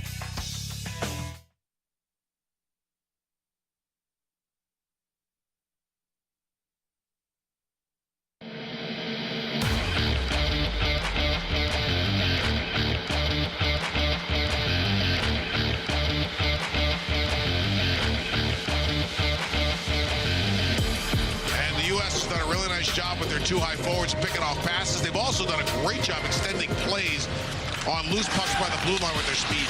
Here's the Americans again with a shot and another goal. And it's Snuggerud again. Throw your hats. A hat trick in the first 13 minutes of game number 2. That was Jimmy Snuggerud, and I am going to jump on the T-shirt wagon here. We're going to get T-shirts made that say, "Teach me how to snuggie." I like it. I'm with it. You know, why not? Yeah, I love it. Right? Mike Ryder, we can make that happen, right? Yep. 101 ESPN, teach me how to snuggie. I love it. In about a year or two, we'll have those available. But the good news for the Blues is they have some young guys, man. Yeah. For years, the Blues haven't had that. Like, you go back and you look at the pool of players, and it was certainly Robert Thomas, Jordan Kyrou, Jake Neighbors. These are guys that you've talked about, right, but not all at the same time. Mm-hmm. That was spaced out. Now you look at this. They got 7 guys at the World Junior Championship. For our listeners who don't know what that is, it's basically the top players in the entire world under the age of 20 compete in a tournament with their country. So it's best on best for their age bracket. The Blues have 7 players in that tournament. And to start the tournament, Jimmy Snuggerud, he's got 5 goals in 2 games. It's not bad. And an assist that I know of. I'd have to double check, but I know that for sure. Then you've got Otto Stengren, who got a hat trick for Sweden. Mm-hmm. And today, Dalibor Dvorsky, your first-round pick, your 10th overall pick, 2 goals, 2 assists, 4 points in this game. It's really good. That's great. It is. Question for you. At what point, because obviously we all are excited about the future, at what point do you start seeing some of these players brought up to the roster? So that's the tough part. Like, what has to happen for you got to move some people. Some people are not going to be here when those guys come up. But what point do we start to see some of these names, and who do we see first? Yeah, so if your team stays competitive, it should be a little bit longer. Okay. That's good. Yeah. Because your team's competitive and you let the player develop, marinate. It's like, let's let him marinate a little bit before we bring him up here. Because almost all the time, that's a tough jump. To go from junior or college hockey to the NHL, bypassing the American League, that's a tough jump. It really is. And some of these players, like a guy like Jimmy Snuggerud, he's a top line forward in college and for Team USA. He comes up here, is he replacing Kyrou? Probably not. Probably not, right? So he's going to play on the second, maybe third line. It's the NHL. Still going to get a tough matchup. Yeah. So I think realistically, Jimmy Snuggerud has a chance to make this team possibly out of camp next year. Possibly. Okay. But he'd have to beat out a guy that's in the top 6, maybe top 9, can maybe play in the middle 6, but he'd have to beat that guy out of his job. Right. Which is good. If he does, great. That's what you want. But if it's kind of like, not sure, you got to send him down the minors. And let him keep getting opportunities to play. First line, power play, penalty kill, play 20 minutes a game so that when he comes up, he's ready. He's you ready to don't roll. want him to be up here playing 12 minutes a game. Or less than that. Or less. And then not having success. Yeah. Not getting the touches that he needs. Not getting the opportunities to score goals. So what makes because obviously Connor Bedard didn't need to go. He came But straight. that's a whole other level. Just the talent, the talent level is night and day. It's that different? It is at this point. Okay. Overall, like down the road, who knows? Yeah. Although Connor Bedard projects to be a player of this generation type thing, a star of this generation. So I don't like Connor Bedard as a comparable because it'd be like, take the number 1 draft pick every year in the NFL as opposed to a second round pick. Gotcha. I know it's the first round. Yeah. But there's differences between can't miss players who come right in at that age, and there's other players it takes them a year or two before they get their legs under them, get to understand the systems, and then they get to perform at a high level. So for the purpose of this exercise, let's not use Connor Bedard. Okay. Let's just use a guy like Jake Neighbors. Got you. Okay, so Jake Neighbors came out of junior hockey, came up here, played, 8 or 9 games. Then they sent him back down to junior because he wasn't quite ready. Went back, had a very good junior year. Then he got called up here with the Blues, played a bunch at the start, then got sent down to the minors. It took him a while. Yeah. It wasn't right away. Right. So the path for Jake Neighbors was a cup of coffee, then extended appetizer, and a cup of coffee, and now he's at the dinner table. Course. Yeah. You know what I'm saying? Yep. So there's a 3-step process there. That's what I'm hoping happens for Snuggerud, Dvorsky, all these other guys. Because if that's the case, think about it. Look at Jake Neighbors, got 12 goals right now. So imagine if you had 2 more of those guys in your roster that are able to be difference makers. Are we looking at it in, say, 4 to 5 years, all of these guys being here, and how good would this team be at that time? Because you still would have Kyrou and Thomas still you'd still part have of it some as well. veteran guys. Yeah. You still have Braden Shen around towards the end of his contract. And so you'd have some stability there with leadership. Ultimately, 4 or 5 years from now, you're looking at being a contender. Okay. You are. If these players pan out, right? Prospects. Right. Okay, hey, you never know. You never know. It's hit or miss. Some of these guys could be future Hall of Famers. Some of them might never actually truly play in the NHL full time. Right. It's just the way it happens. Yeah. But if you look at the odds right now, the percentages of the Blues with the players that they've picked in the last couple of years, also with the players that are currently sitting in Springfield right now, the Zachary Boldukes, the Zach Deans, they've got a couple of young defensemen too that are down there. All of a sudden, those guys all seem to emerge at the same time. You've got a team now that's like, holy crap. Look at the Ottawa Senators. Now, this year's not telling as to what they should be, but the end of last season was more telling of what they can be. Gotcha. They came out and you're like, this team's young, one of the youngest teams in the NHL, and they're exciting, and they're full of skill and full of potential, and who knows? And you hope every year you get better. With more experience, another year under your belt, you get that you go from a rookie, a younger guy, to becoming a veteran. Life changes when you make that transition from like we were talking to Perunovic yesterday, still a young player, not a lot of games under his belt, but in 2 to 3 years, that conversation and how he feels about his day-to-day changes because you just feel better and more secure in your day-to-day life as an NHL player. Yeah, we get a text here from 314 Air Comfort Service text line. Some people just don't understand some things, and I understand it. We're hyped up on Jimmy Snuggerud right now, but from the 314, it says Snuggerud is a much better prospect than Neighbors. He plays in a much better league compared to the WHL. Okay, one, it's not true. Okay. It's not true. You take the top teams from the WHL and you play them against the top collegiate teams, you're probably going to have pretty damn good games. Gotcha. And in some cases, the WHL team might win, depending on who they play. You got to remember here, this isn't like pitting Snuggerud versus Neighbors. It's excited that somebody like Jimmy Snuggerud could get to the NHL as quick as Neighbors did. Right. So let's focus on that, because otherwise I could say, well, the WHL plays 76 games, too, in a season. College plays 34, 35. Right. So more opportunities, more experience, more games. But just more NHL style, right? Yeah, so the transition for Snuggerud to pro hockey, which is 80-plus games, maybe that's a little tougher. Right. That's a bigger grind. He's not just playing Friday, Saturday. I was going to ask, is there a transition? Because when I played, obviously it's much different now, but as in the NFL, 16 game versus 11 games in college, you would hit a rookie wall about halfway I never hit that through. rookie wall because I played in junior hockey. Okay. And we played 66 games regular season. We'd have 4 or 5 preseason and playoffs. So I was playing 80, it's already 85 there. games a year. Yeah. And then when I went to the American League, we're playing 80 games. Right. Plus And playoffs. Playoffs are a different animal. And so when you anyway. get to the NHL, it's like, it's a little more taxing because the Right. guys are better players. Right. But the games played is about the same. Gotcha. And 314 follows it up with Snuggy's a top 20 prospect. Neighbors was never in the top 50. Why are we doing this? I just told you let's not compare the two of them. Let's hope that Snuggerud has the same trajectory as and Jake is able Neighbors. to get here in the same amount of time. Yeah, just because Jake Neighbors wasn't in the top 50 doesn't mean he isn't now. He's one of the top rookie goal scorers Right. in the NHL. And again, sometimes, as you said, your progression is different. Everyone's progression is different. Where you are slated as a younger player to where you are once you get into the league and are there 2 to 3 years, there can be a large jump there, just understanding what needs to be taking 100%. place. And if Jimmy Snuggerud has 12 goals in 34 games, his first full season in the NHL, tell you what, you'll be pleased. Right. You will be ecstatic because that's like 30, 35 goals his rookie year, which Jake Neighbors is on pace for that. You can be excited about that. Let's be happy with what the Blues have coming up in the pipeline. Doug Armstrong and his scouting staff have done a good job, as well as the coaching staffs at the NHL and American Hockey League level.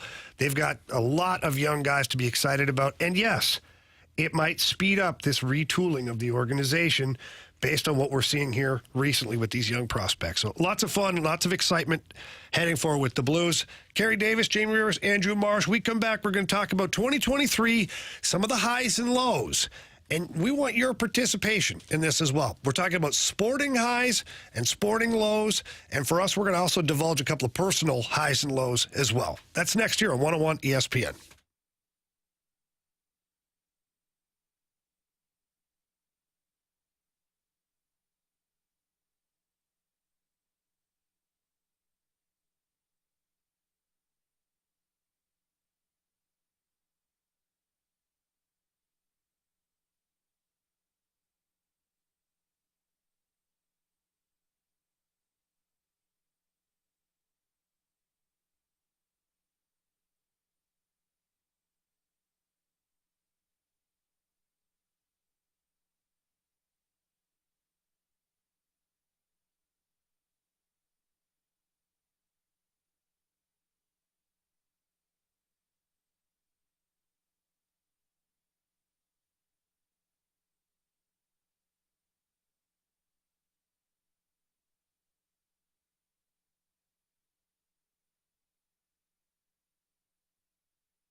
Fast Lane here. Jamie Rivers, Carey Davis, Andrew Marsh here with you. I'm here at least for another 12 minutes, and then I'll hand the ball off to Carey, and BT will be joining him.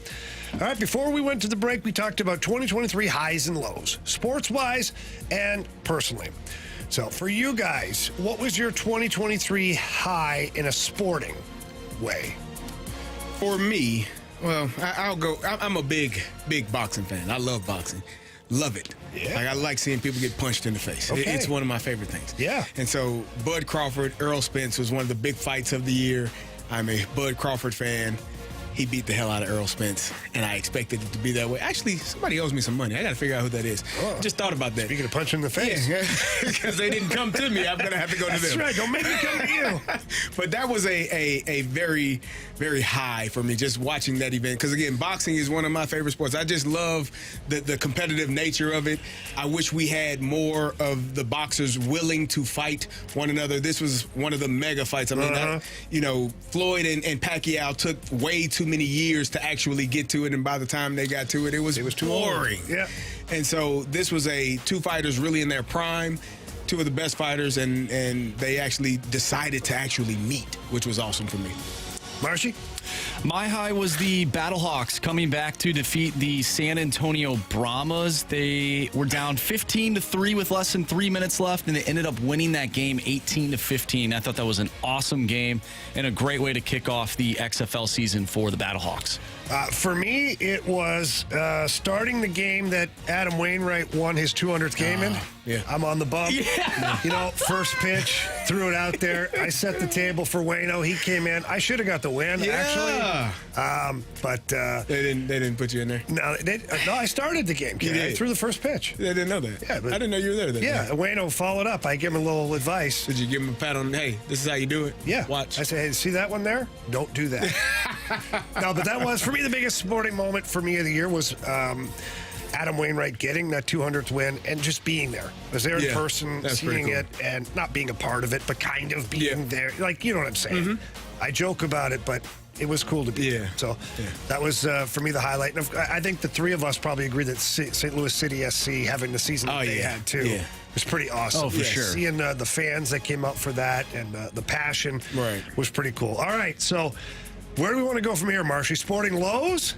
Yeah, I'll start off with that one. Kirk Cousins just blowing his Achilles. Yeah. They were on a run, too, so who knows what the season ends up looking like if he's healthy. But Kirk Cousins getting injured in Green Bay, that is definitely a low for me. He's a free agent after this year, right? He is. So we'll see if they bring him back. I think they have to. I think this season showed how much they got nothing. How much they need him. Kirk has made a lot of money, man. He's a good player. Guaranteed. He's a steady guy, man. He is the 2022 Bart Star Award winner. Yeah, so you can't forget need to that, bring Carey. that guy back. I didn't know that. Yeah. That's news I rare can award. use.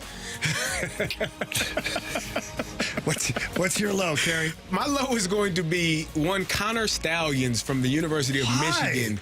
Because Big Ten guy, I think you'd like him. Well, I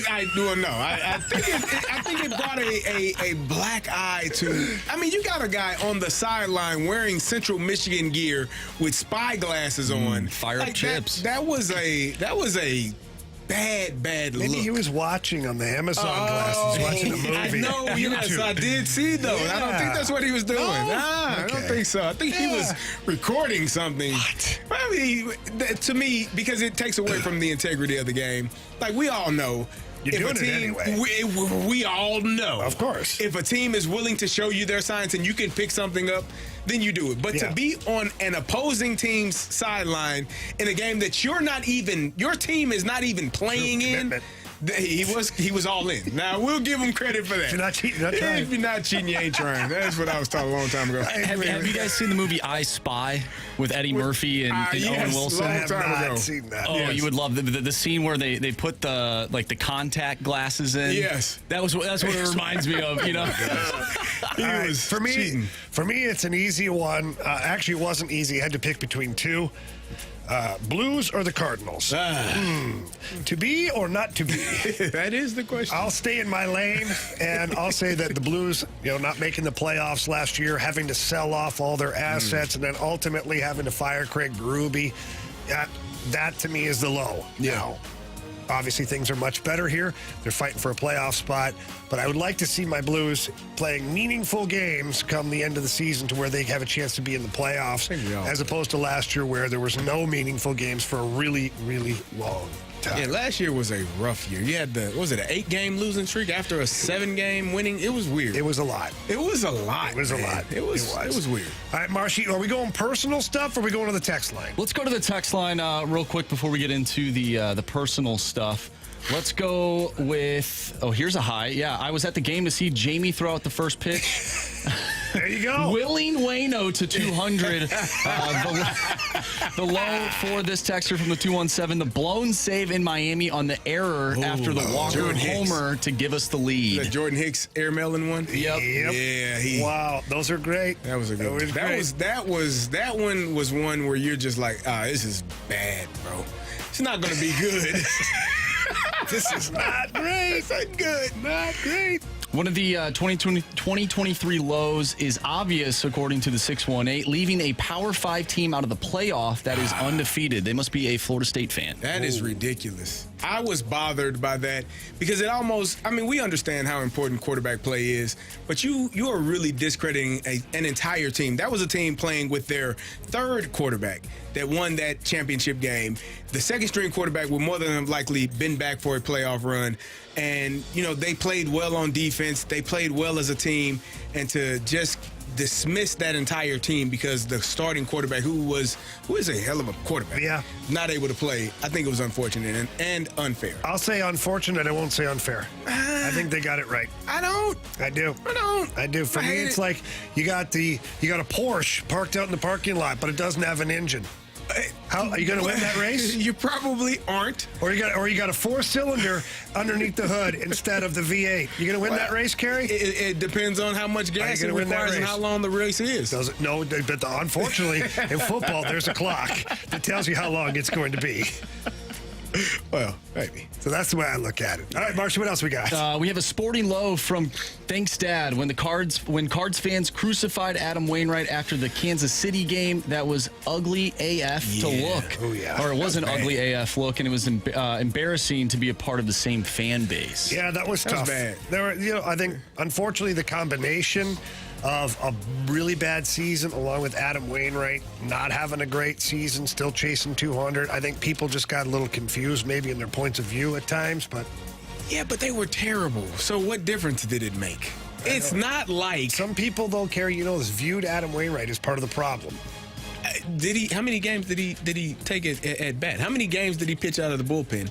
He only pitched one every fifth day. So those other 4 days, what was going on there? But those guys were pitching terrible too. That's what I'm saying. It's like all of it piled on each other. Yeah, he had to delete his social media for a time. It was bad. It was bad looks. Shame on you. It was you all that did that. It was out there. All right, Marcia, what do you got? I'll go with the personal high. I'll get a little sentimental here, but meeting my girlfriend, I got to throw that in there. You do got to throw that in there. Throw that in there. That's the high of the year, baby. Well done. Wow. Well played. For me, a couple of highlights in the last year. One is being able to get that Bally's job.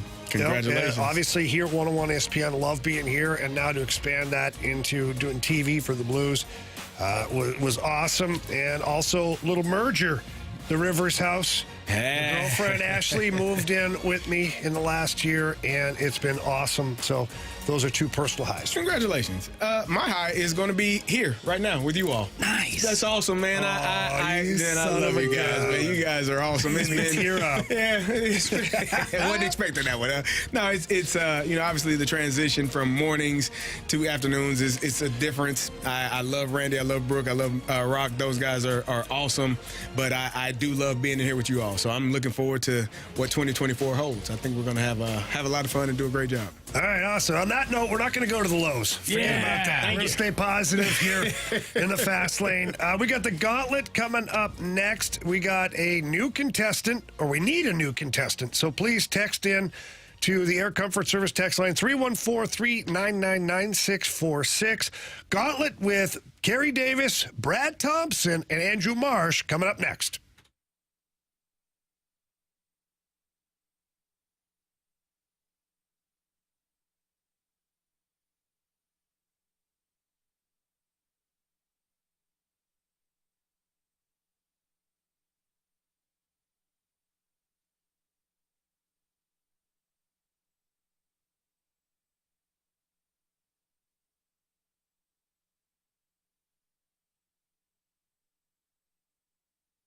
If you are currently out there looking to purchase a home or maybe refinance your current loan or consolidate some of that ugly credit card debt, maybe you don't know exactly what direction to go in to do any of those things, let me make it easy for you.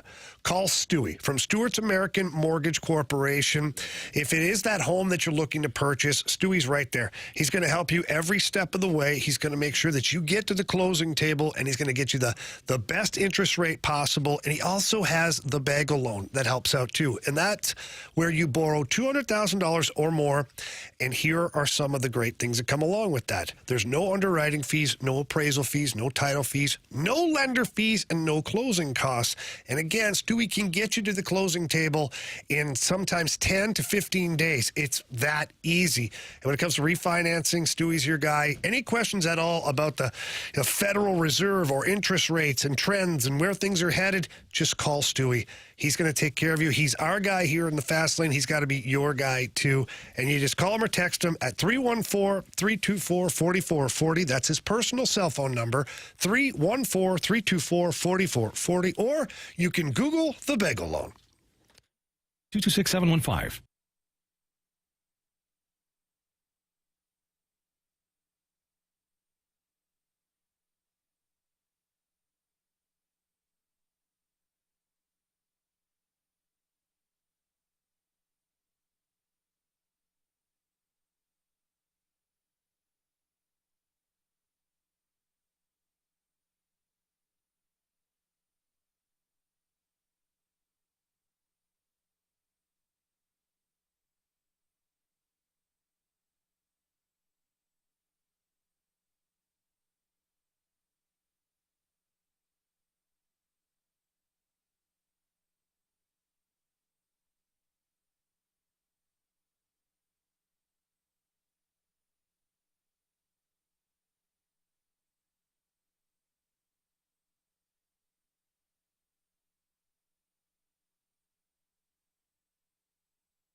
Warriors, 4 categories, 1 challenger. Can you master the gauntlet? Brought to you by Master, your hometown source for business communications for more than 30 years. Visit masstour.com. Welcome back to the Fast Lane. It's Carey Davis. Brad Thompson is joining us. Jamie Rivers had to take off and go do that hockey. Marshy is here, and it is time for the gauntlet. So let's get to it. Marsh, what you got? All right, we have Tom joining the show today. How you doing, Tom? Fine. How you boys? Doing great. We're doing great. We got BT with us as well, and we want to know who you are choosing today for the gauntlet. Let's go with Mr. Carey Davis. Well, I will step out and let you all get to it. Okay. Yes. Okay. All right, Tom. So is there a specific category that you are looking for? Baseball. You're looking for baseball. All right. Okay. Well, before we get started, for those that do not know how the gauntlet works, you get 4 questions. If you get that question correct, well, then you get 2 points if you don't need the options. If you do need the options, then you get 1 point if you get it correct. And if you get it wrong, well, you get 0 points. All right, Tom, tell me to spin the wheel and we'll get things going. Spin that wheel, Marshy. BT, you think it's going to land on baseball, or what are you thinking? I'm feeling baseball here. I think that it's going to land right where Tom wants it. Hey, I got a quick question. How about Lake Snell, 5 years, $80 million? Say that one more time, Tom. Blake Snell for the Cardinals on 5-year deal, $80 million. Would that work? Yeah, there is not a snowball's chance in Hades that he will sign for 5 years and $80 million. But if you could get him for 5 years, 80, Tom, yes, absolutely. I think he's going to get north of $200 million, though. Ooh, not enough. Not in the Cardinals range. I don't think it is, Tom. I don't think it is. All right, Tom. Unfortunately, it's not baseball today. You get football against Carey. How's that sound? Okay, that'll work. All right. BT, I know you are in your basement right now. You got the questions? Yeah, man, you sent them. We are a well-oiled machine, Marshy. We are. All right, I'm going to start off with question number 1, Tom. Here we go. Through 15 games, which team leads the NFL in points for? Miami Dolphins. Is that your final answer? Final answer. All right, question number 2, Tom. Which team recently won the Pop-Tarts Bowl? Options. Was it Arizona, NC State, or Kansas State? Kansas State. Final answer. Question number 3. Tennessee is going up against which team on New Year's Day in the Cheez-It Citrus Bowl? I've just seen that on the ESPN. Options. Options are Iowa, Minnesota, or Wisconsin? Iowa. Final answer? Final answer. All right, question number 4. Who was the last wide receiver to lead the NFL in receiving yards in back-to-back seasons? Tyreek Hill. Final answer. All right, let's bring in Carey Davis. Tom, man, how do you think you did on this one? 50-50. 50-50. Look, that's not a bad place to be, Marshy. I feel like Tom was ready for this opportunity. I think so, too. Tom, he had a question coming in, but it seemed like he found all the answers in the gauntlet. So Carey is back. Carey, pack a lunch. Oh, man. All right. All right, we'll start off with question number 1. It is football. Well, that's a gift and a curse. There you go. So, question number 1. Through 15 games, which team leads the NFL in points for? Ooh. I mean, one team put up 70 points in a game. One would have to assume that the Miami Dolphins are. You got. I'm not even going to, because I'm sure the Dolphins are on the list. I'm going to go Miami Dolphins. Final answer? Final answer. All right, Carey, question number 2. Which team recently won the Pop-Tarts Bowl? Oh, it would be, oh, man, I just saw it. Arizona. Final answer? Final answer. Question number 3. Tennessee is going up against which team on New Year's Day in the Cheez-It Citrus Bowl? So it is a Big Ten team, because I looked at all, it's 6 teams playing Big Ten teams. Is it Iowa? Iowa sounds right. I'm going to go the Iowa Hawkeyes. I could be completely wrong on all 3 of these, but I'm going to go Iowa Hawkeyes. Final answer. All right, question number 4. Carey, who was the last wide receiver to lead the NFL in receiving yards in back-to-back seasons? Ooh. Oh, there's a guy. This feels like a homer question here, Marshy. There's a guy that plays for the Minnesota Vikings that's pretty darn good. But give me the options just to be safe. All right, you've got Brandon Lloyd, Andre Johnson, or Calvin Johnson. Oh, man, I was way off. Back-to-back years. I'm going to go with, I don't think it's B. Lloyd, which would be absolutely amazing. I know he led it one year. I don't think he did it twice.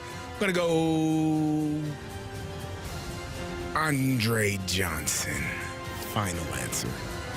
All right. I wanted to go Calvin so bad. God dog it. We'll see what happens here. Let's go through these questions. Question number 1. Through 15 games, which team leads the NFL in points for? Tom, you said the Miami Dolphins. CD, you said the Miami Dolphins. The correct answer is... It is, in fact, the Miami Dolphins. But neither of you needed the options, so we're all tied up at 2 right here. Question number 3. Tennessee is going up against which team on New Year's Day in the Cheez-It Citrus Bowl? Tom, you said Iowa. CD, you said Iowa. The correct answer is... It's Iowa. But Tom needed the options. All right. Carey, you have a 4-3 lead. Question number 2. Which team recently won the Pop-Tarts Bowl? Tom, you said it was Kansas State. CD, you said Arizona. Oh, was I wrong? Correct answer is... Arizona did win the Alamo Bowl, but they did not win the Pop-Tarts Bowl. Sorry, Carey. It was Kansas State. No. So Tom has tied it up. He did need the options. So we come down to the final question. That was nice. Who was the last wide receiver to lead the NFL in receiving yards in back-to-back seasons? Tom, you said Tyreek Hill. Carey, you used the options. We know that Tyreek Hill is not an option. It's either Brandon Lloyd, Andre Johnson, or Calvin Johnson. If it is Calvin Johnson, CD, you win. You win the gauntlet. If it is anybody else, Brandon Lloyd. I'm sorry, Andre Johnson. You said Andre Johnson. I wasn't going to correct you, but I would. If it is Calvin Johnson, we're going to a walk-off. If it's Brandon Lloyd, we're going to a walk-off. If it's Andre Johnson, CD, you win. All right. Wish I'd have said Calvin now. Correct answer is... CD picked the wrong Johnson. It's Calvin. God. Walk it off. All right. So, Tom, we are going to a tiebreaker. We'll have the tiebreaker question. Carey, you know the drill. You were actually in a tiebreaker situation the other day. So you'll write down the answer, and then immediately, Tom, after CD writes down his answer, we will need your answer. Are you guys ready? Yes, sir. All right. Tiebreaker question is, the Cowboys are second in the NFL in points scored with 451. How many points have the Miami Dolphins scored this season?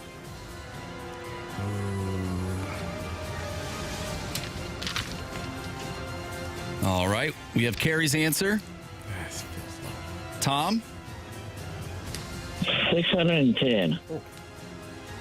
All right. We have a winner. Tom? You have chosen poorly. BT, what was the correct answer? The correct answer is 463. And Carey wrote down 487. Sorry, Tom.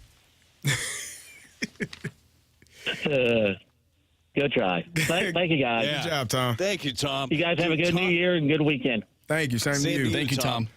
Guys, Tom had that as secretariat at the Belmont right there with the Dolphins this year. There's a high-powered offense and a pretty good lead still over the Cowboys, but certainly not 147 points. I did the math on my calculator, and it totally checked out. I'm glad. Doing football, nice work, Carey. Doing your sport is a little difficult. Have you found that to be the case? The way that you laid it out, I thought was perfect. That's a blessing and a curse because you're expected to know all these things. Yes. And then when there's like a really simple one where everybody at home knows it and you're sitting there with just the brain farts, it's the worst feeling in the world. I knew I watched Arizona play last night. I wasn't sure which game it was because I saw the Pop-Tart dancing on something, but I wasn't sure which game it was. I was confused. Had no clue. You won nonetheless. That's a win. Thankfully, yes. I'm thankful for that. I'm Carey. That's BT. Marshy is here. Coming up next, which Cardinal has the most to prove in 2024? We'll ask our great friend BT because he's there every day. That's next on The Fast Lane.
Welcome back to the Fast Lane. Carey Davis, Brad Thompson, Andrew Marsh. And BT, we asked this question before we went to break.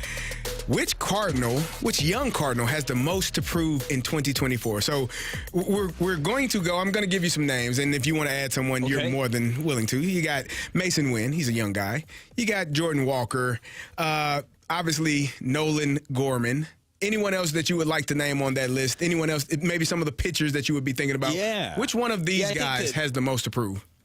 Out of the young guys, and I think we should expand the conversation too in a minute to just Cardinals in general, because I have a couple of names and one might be a head scratcher for some. But I would expand that list. And 26 years old maybe isn't young, but when it comes to time in the big leagues, this guy just hasn't been there that long. And I'm looking for a lot, and I know they are, out of Lars Nootbaar. I think putting Newt on this list is safe. I mean, the guy is an international sensation. He's like BFFs with Shohei. Right. I mean, he's done it all. He showed you last year. He's an on-base machine. He's got sneaky pop.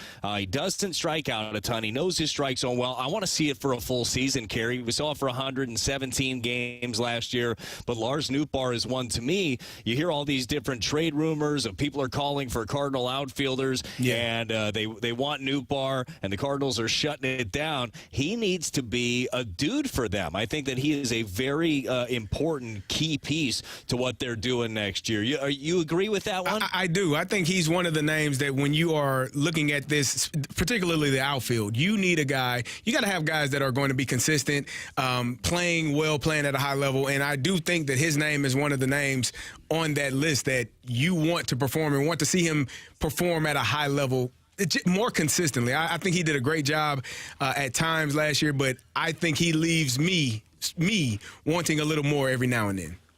Yeah, and it's a big pivotal year. Again, only 117 games last year. You're looking for even more out of him. He's going to be an everyday player. You hope that he plays upwards of 150-plus games, and you hope that he's able to do that at the highest level. I want to throw in a couple of pitchers, too, and pitchers that might not be there come opening day. They're going to have to fight for jobs. But when you're thinking about things to prove, I think that it's very fair to throw Matthew Liberatore in there now. Okay. He's gotten a taste of the big league. We've seen some good, we've seen some bad, we've seen some in between. You've seen reasons why he was one of the top-ranked left-handed prospects in the game of baseball, but you've also seen it just kind of be a roller coaster ride for him. It's about that time where he's going to need to be consistent. I believe that it has nothing to do with his physical ability. I just believe that he needs to just quit thinking. Just go out there and just let it rip. I mean, just know. Confidence is a hell of a thing, isn't it, Carey? It really is. I mean, I watched his first appearance. I think it was against the Brewers this year when he came up, and I thought he did an outstanding job. I thought he looked good, had great movement on his pitches, and I thought he was going to be, one of the guys that you could really lean on. But when you don't have confidence or you're not really comfortable in that role or whatever that role is, coming to the big leagues and just taking that step, it takes some time to really – and it's crazy to think, right, because the dimensions don't change. The ballparks might be a little bit bigger, more fans, but all in all, the field is still the same, but the moment feels a little bit bigger. So gaining that confidence obviously will allow you to play and perform much better. Yeah, that's one of the things, too. You know that when you get to the big league level, you are going against the best of the best. This is the upper echelon. So certainly any mistake that you make, there's a very good chance that that's going to get harder. You don't get hit harder. You don't get away with as many mistakes at the big league level. But you also have to remember that as a young player that's breaking into the big leagues, and Matthew Liberatore has got a taste of the big leagues in a couple of years, but he's only pitched in 31 games. He's only made 18 starts overall, and he's only 24 years old, just turned 24, so still a lot of growing room for him. But sometimes you have to realize that the stuff that got you to the big leagues will keep you in the big leagues. Like, you got there for a reason. And that doesn't mean you don't try to get better and you don't try to change, but I think the biggest issue that you can have as a young pitcher is you start nibbling. You start giving these hitters too much credit just because you recognize the name on their back or you heard the scouting report say, wow, this guy hammers curveballs. But I love my curveball. I guess I can't throw it. The hell with that. Throw your curveball. And have that conviction in it. And I think that that's something that Matthew Liberatore, if he can harness that game in and game out, I think that he's going to be just fine. And the other young pitcher that I'd like to throw on this list is Zach Thompson. Yeah. We've seen really good stuff out of him as well. I don't know what his future role is going to look best at. We've seen him start 10 games in the big leagues, 9 of them last year. We've seen him be effective out of the bullpen. His stuff plays mid to upper 90s fastball, good breaking ball. But where is he going to emerge? He's 26 years old, 47 games as a big leaguer, small sample size. But we talked the other day, Carey, we talked about competition in spring training. There's going to be 2 guys that are going to be fighting for jobs. They got a chance to make a big impression. I completely. 2 players that I have in mind, and we talked about one the other day because we were talking about maybe he would be one of the pieces that got traded if you were looking for a pitcher, but it's Nolan Gorman. Him being the 40 home run hitter that popped from the left-hand side for me is you want to see that. And we talked about the other day how much potential he has. And obviously there are a lot of teams that would be intrigued by him. But if he's in a Cardinal uniform, I want to see that every time he comes up to the plate. The potential to drive one in the gap, drive one over the fence, being who we expect him to be, I think would be awesome for this lineup and give your pitchers more confidence knowing that you're going to score more runs and you can trust when that guy gets up to bat, he's going to give you a hell of a job. Yeah, I think that he's a great choice for this one, Carey, and especially a guy that made the adjustments that he made after his rookie year. Guy comes in, I'm not saying that he's not going to be this crazy high on base percentage guy where he's drawing walks left and right. I don't think that's going to be his game.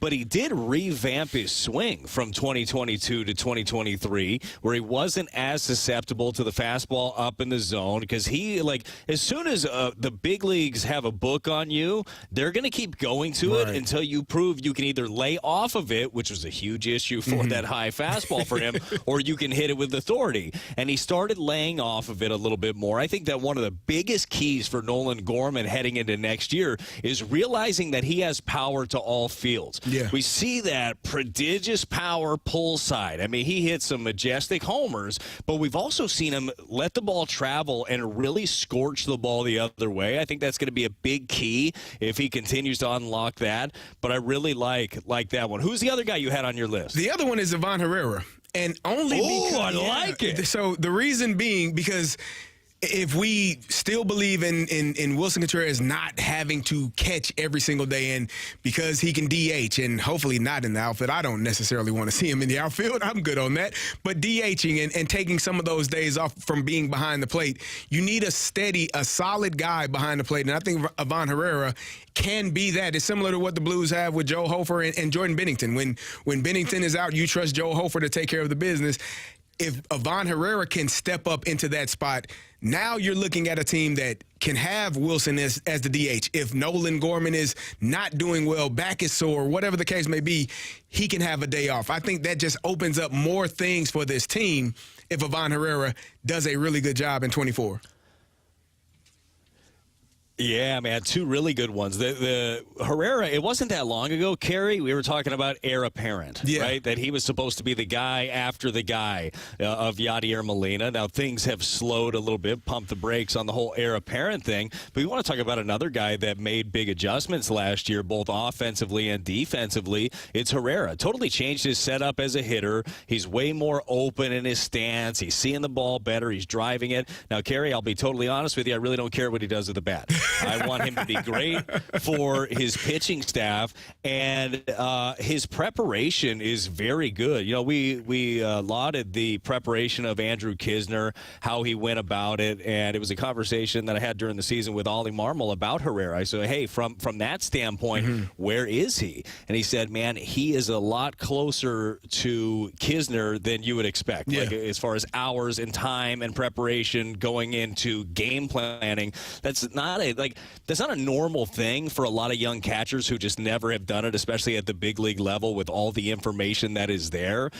So I think that he is a really good one. That is going to be interesting to see how they dole out all the at-bats this year at that position, Carey, because as you mentioned, look, I don't necessarily want to see Contreras out in the outfield either. No, thank you. If it's a one-off, okay, great. But I also don't – he can't take all of his at-bats at the DH position either because you need to bounce that around. You got aging superstars on your corners, and you have Nolan Gorman who has had the back issues. You would like to keep the bat in the lineup sometimes and maybe get him off his feet.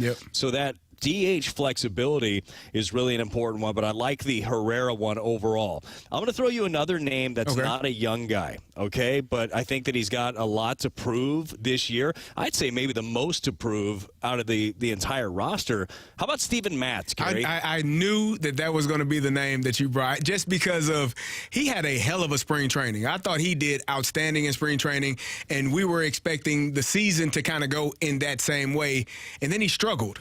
And then he went to the bullpen and he figured some things out, and then he came back to being a starter. I agree. I think when you have the contract and there are expectations placed upon you, and the one of the main things that we've talked about all season is what? Pitching, starting pitching. And if you're that fifth guy, fourth guy, whatever the case may be, there are some expectations from you, and I would love to see him perform in the way that he did once he came back out of the bullpen. Yeah, and you mentioned that. He talked about going to the bullpen and what he learned there, and he learned how to trust his stuff and how to be ready from pitch number one. Because out of the bullpen, you don't have time to ease into action. It's like, well, let's see if this is working. Right. You have to compete and shove right away. And there was a different mindset for him coming out of the pen. There was a different aggressiveness. And for all the success that Steven Matz has had at the big league level, like he does not have all the time, at least, that killer instinct. And I would love to just be able to, if you want to just give somebody an attribute, it's like, here, take your skill set and then take this and then go tell people you're going to kill him before you pitch to him, and you're going to be good to go. Like, I think that he could do that. But you look at him, you mentioned the money, 4 years, $44 million deal, Carey. He's made 27 starts in 2 years with the Cardinals, and we've seen good, bad, and ugly. But we ended with him obviously getting hurt. That wasn't exactly how you wanted to end. But you look at his last 7 starts before he hit the IL. 38 2/3 innings pitched. He struck out 38 during that time. Only 7 walks, so over a 5-to-1 strikeout to walk ratio. He had a 1.86 ERA and a 190 average against. The team was 6-1 in those 7 starts. That's the guy. That was the guy that was pitching with the confidence that you were talking about, that change out of the bullpen where he was just going out there and shoving. And you talk about a difference maker in the rotation. I totally understand Cardinal fans that look at the rotation and say, well, you added more middle depth with Lynn, and you added more middle of the rotation depth with Kyle Gibson. But where's the more high-end stuff? I'm not trying to tell you that Steven Matz is going to be Blake Snell, Carey. Yeah. But I am going to tell you that he's got more swing and miss than some of these guys, and I think that he can be a huge impact and a huge force in this rotation. I agree wholeheartedly. That's Brad Thompson. I'm Kerry Davis. The new year is around the corner, just a few days away. People are making some New Year's resolutions. We got some resolution or reservation. That'll be next when we return on 101 ESPN.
101 ESPN Sports Center.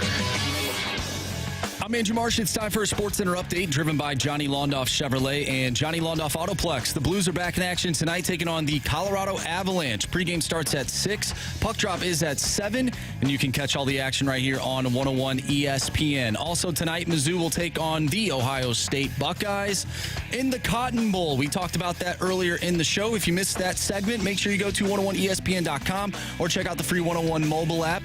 Go find the podcast page. It's all brought to you by Dobbs Tire and Auto Centers. Last night, the Browns defeated the Jets on Thursday Night Football. Joe Flacco threw for 309 yards, had 3 touchdowns, and 1 interception.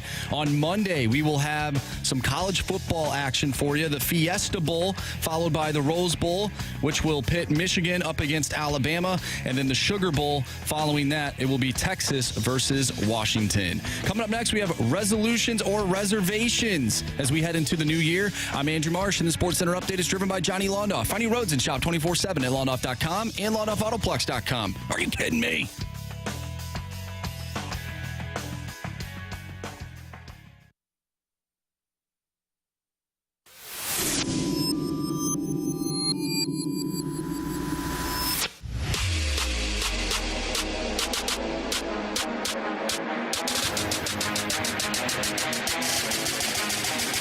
What about my New Year's resolution?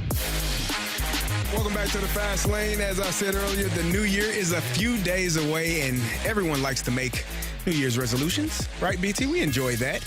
And yeah, I mean, like making them. I don't know if you follow through, really sticking with them. It's some hard. of us want to make New Year's resolutions. So we got resolution or reservation. And Marcia, tell us a little bit about this. What we got? Okay, so this came from a line in a Drake song, "Thank Me Later." He says it's December 31st, and we're in Miami just meditating. You got resolutions. We just got reservations. So I have a list of different things that could potentially happen in 2024. And some people would say, oh, they're just resolutions. We want them to happen. But it's for us to decide if they are going to happen. We're making reservations here. So I'll start off with the Cardinals win the division and at least one playoff round. Oh, better make those reservations, Carey. Better make those reservations. You talk about a one-off last year. 20 games under 500. Anything that didn't resemble Cardinal baseball showed up. You don't think you got rid of all those demons in one season? I don't know. Come on now. And the division itself is, as we know, not the best. I don't know what the Cubs are going to end up doing. I know the Brewers are just having a yard sale right now, which is cold down in Milwaukee, but you'll do anything for a good deal. Make your reservations now. Playoff tickets available on season ticket packages at Cardinals.com. I love the idea. I do. I mean, that was a hard year of baseball for all St. Louis Cardinal fans. I feel as though those are more resolutions than making a reservation, BT. I don't know. I gotta see how this. They got a rough start to the season, and gonna be some really good teams that they face to start this season off. That is no joke. The first month of the schedule for the Cardinals, dude, tough. You're starting out in L.A. with Shohei Yamamoto. I think there's 3 West Coast trips in like the first month. It is a lot. You got to get to it early, and if you don't, you could be, behind the 8 ball again as they were last season. Yeah, reservations. We have Mizzou taking on Ohio State tonight in the Cotton Bowl. Resolution or reservation, Mizzou host a first-round game in the 2024 college football playoff. Ooh, I'm going to say, you know what? People think I'm a Mizzou hater, which I am, but I am fair and I am honest. Mizzou has a really easy schedule for 2024. Make a reservation. Plan it, do it, get your book, get your flights, your bus fare, whatever, however you got to get there to wherever you need to go. If it's in Columbia or wherever it's going to be, get ready. Mizzou will be in the first round. They will be preparing for a playoff in 2024. I mean, I'm in. Look, Carey, you sold me. You're the football. I was going to go the other direction, but then you got on your soapbox and you were getting people tickets. You were about to give airline miles out. Figuring it out, man. So I'm in. But the only, well, I don't want to use the term reservation here. The only question I have is, like, it's just, It's hard to be consistent, right? There are like a couple of teams that are consistent in college football, and we know who they are, right? Yep. It's Alabama, it's Georgia. I mean, those are your guys that are there year in, year out, perennially. Mizzou has not proven to be there yet, but in all fairness, what they've built there, and now you've got a full recruiting class that is doing exactly what they wanted it to do. There's no reason to believe, with all the talent that should be returned to this team, that they shouldn't be in a similar position. I agree. I think they got a really good chance. I mean, if you look at this 2024 schedule, it's not a lot of games that strike a lot of fear in you. So, and they'll start the season off, if they win tonight, probably in the top 10 for 2024. I think you got a chance to be a really good team for 2024. They've done a really good job in recruiting as well. You were surprised, by the way. You and I were talking during the breaks. I asked you, what was your lean on this game? You thought that Mizzou should have it. And Mizzou is a 5.5-point underdog right now to Ohio State. Which is a little bit mind-blowing, seeing that Ohio State doesn't even have their starting quarterback playing. They played all season long.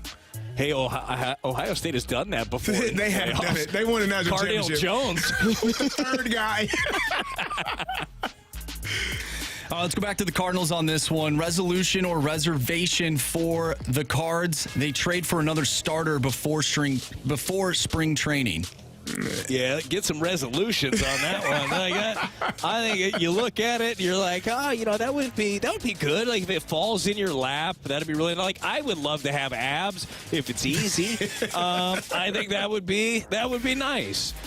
If not, I'm totally happy with this body right now, Carey, and I feel like it's worked so far.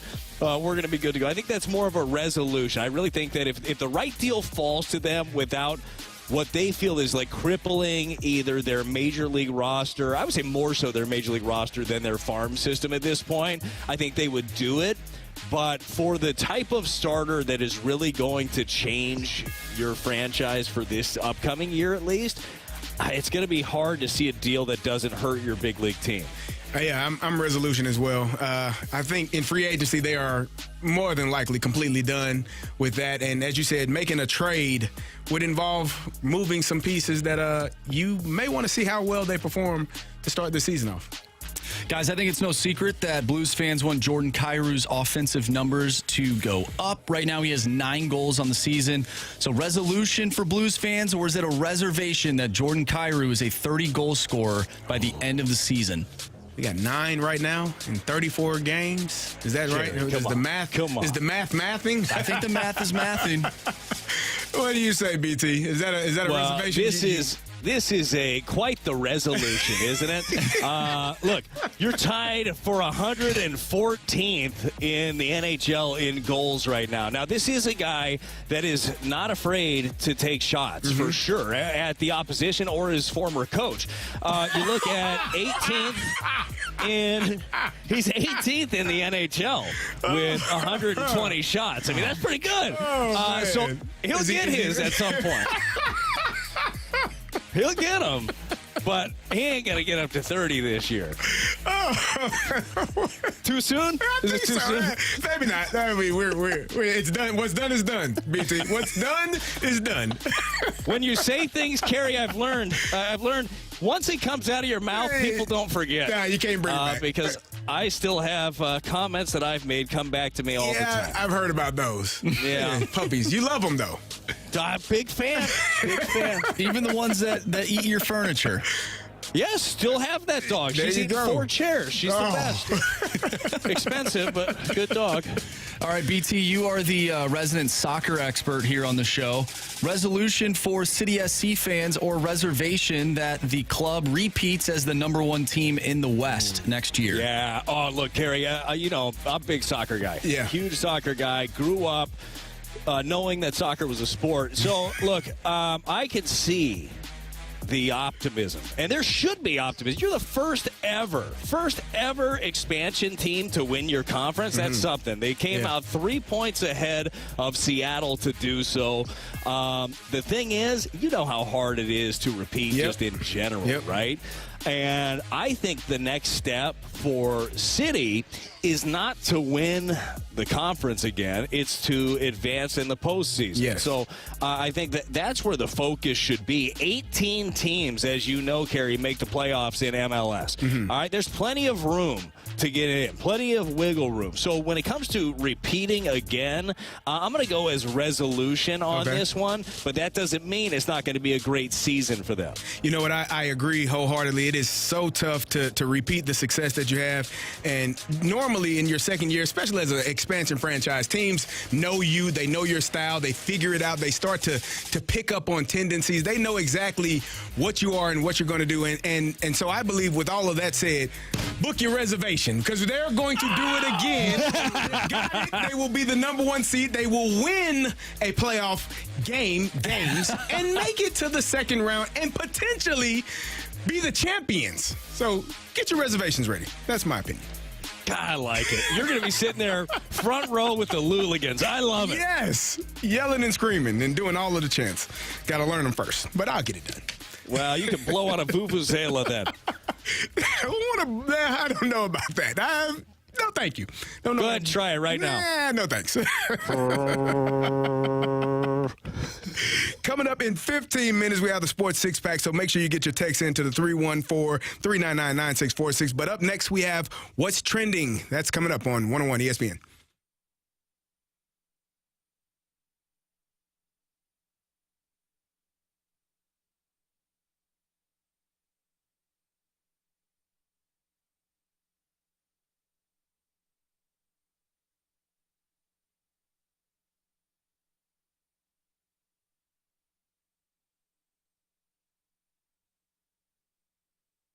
Prescriptions require an online consultation with a healthcare provider who will determine if appropriate. Restrictions apply. See website for details and important safety information. Subscription required. Price varies based on product and subscription plan. Hey guys, did you know there's a generic form of Viagra that works just the same, but is 95% cheaper? And you can get it online? Go to hims.com/joy. Through HIMS, you'll get a free medical consultation, discreet shipping if prescribed, and the process is 100% online. To start your free online visit, go to hims.com/joy. That's HIMS.com/JOY.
...2024 Kia Telluride stock 48,475. Includes $2,000 Kia cashback off MSRP with qualified credit when financing with Kia Finance America. Plus tax, title, and license. Ends 12/31/23. The all-new Offenburg Kia in Shiloh has 180 new 2023 and 2024 new Kias available. Like getting a $2,000 Kia America cashback off MSRP on every new 2023 and 2024 Kia Telluride. And using Kia America cashback of up to $1,000 off MSRP savings on select new 2024 Kia Fortes and Seltos. Save with $2,000 Kia cashback on every remaining new 2023 Kia Sorento. Or announcing big new Kia savings with low APR financing and monthly lease payments. Over 180 new Kias available now with some of the area's best prices. It's Kia's season of giving back at Offenburg Kia. Just off I-64 at exit 16 in Shiloh or online at offenburgkia.com. Berg is the word.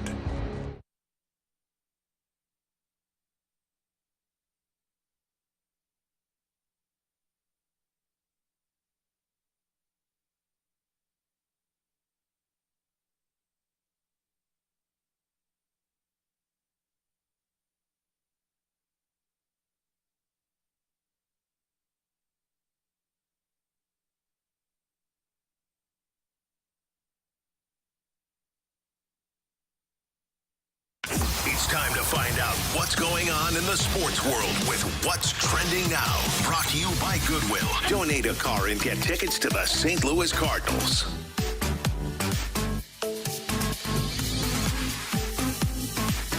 Welcome back to the Fast Lane here on 101 ESPN. Carey Davis, Brad Thompson. I'm Andrew Marsh, and it's time for What's Trending. Guys, this was a question in the Gauntlet. It was about the Pop-Tart Bowl. We established that Kansas State was the winner, not Arizona. Wrong Wildcat. But did you see the mascot for the Pop-Tart Bowl, and how creeped out were you by it? I did. I saw him dancing on a stage of some sort, which I thought it was at the end of the Arizona game, which is why I clearly picked Arizona. But I did see it. It was kind of weird. I don't know how all of these bowl games come up with these names, and Pop-Tart Bowl is an intriguing one. So, yeah, I don't know. It was weird. Well, Carey, the answer to that question is straight cash. That's how they come up. That's how they come up with the names of all these bowls. And apparently, Pop-Tarts is rolling in it right now. Who knew? You know what I really liked? I like the awareness, and I'll call it facial awareness of the Pop-Tarts character, because the gentleman or woman inside this Pop-Tarts, and they were very manny legs, so let's hope it was a dude. Let's be honest, it was a dude. He knew where the mouth of this Pop-Tart was, because he kept giving you like the mwah, mwah with the hands. It was pretty good, and he had some decent dance moves. He popped out of a toaster, which he sure did. Like it was hot. It's so weird, man. Like, I don't know. Did you see the mascot go up to the referee? I didn't see that one. Slap on the butt. Oh, no. Yeah, said, eat me. How do you see out of that thing? What is going on here? I don't know. Well, Brad, you know, you're with Fredbird. You know how the mascot game goes. Yeah, look, I am very pro mascot. Now, Fredbird is one of those anomalies where it's just a real 7-foot enormous bird. Right.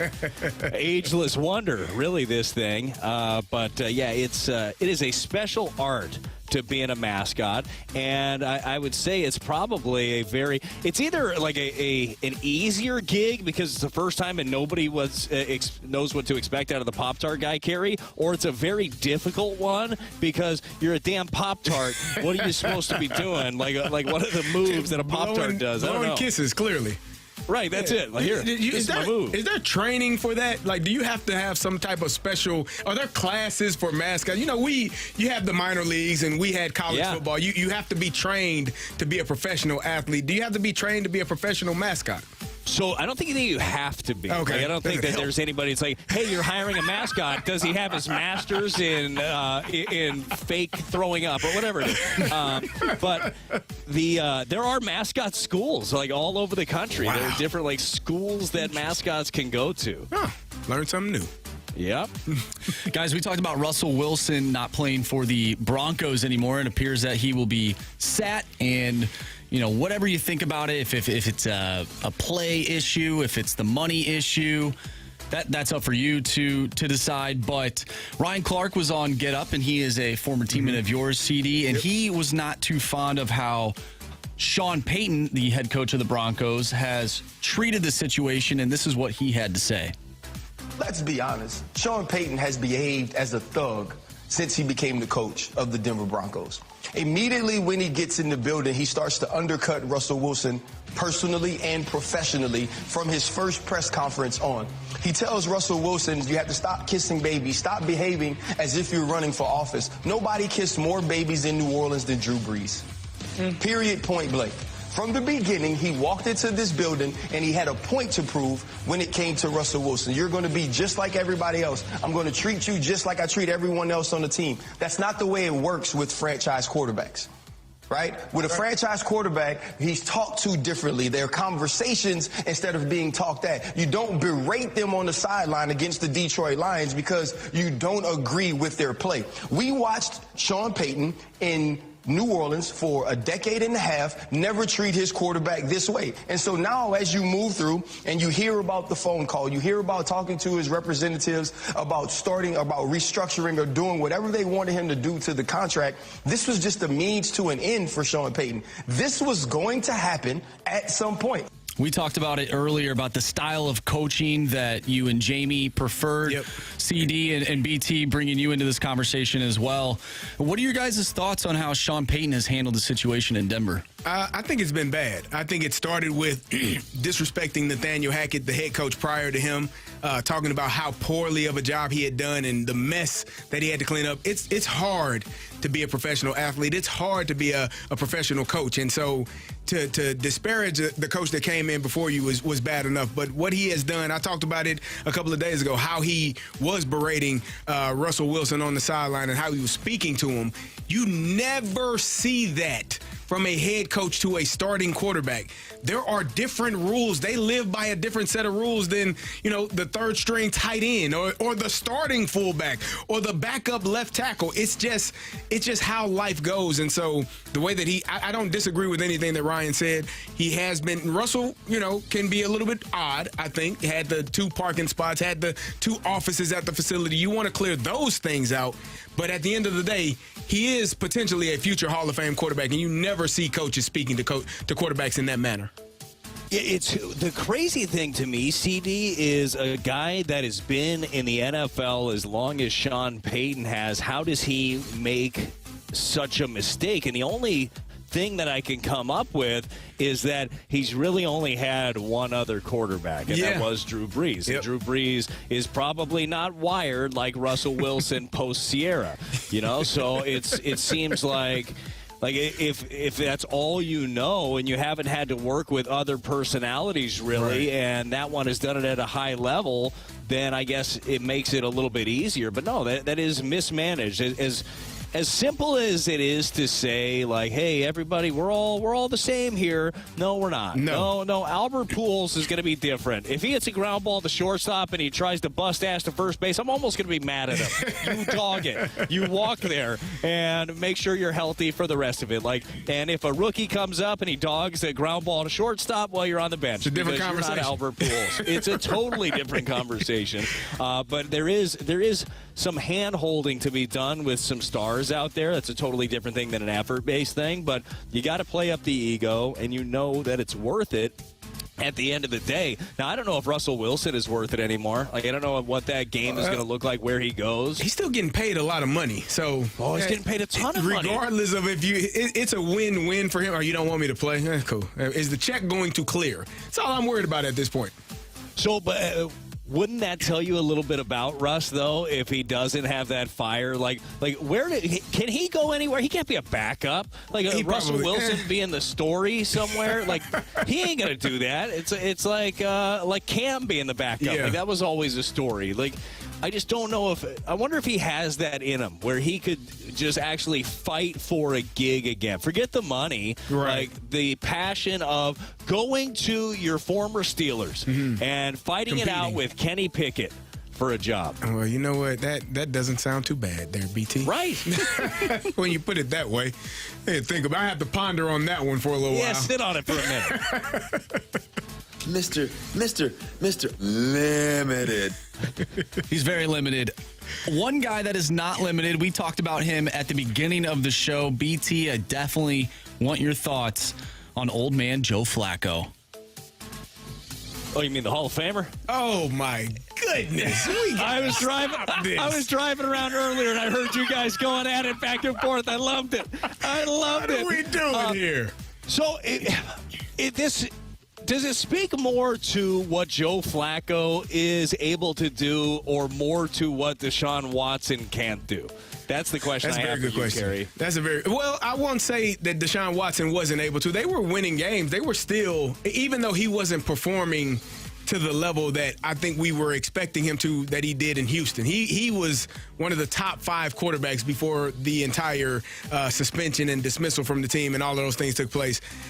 I just don't think, and my point about Joe Flacco was, I think he's doing a really good job with what he has. I would give more credit to Kevin Stefanski than anyone because he's the 4th quarterback this season and they are 11 wins now and headed to the playoffs.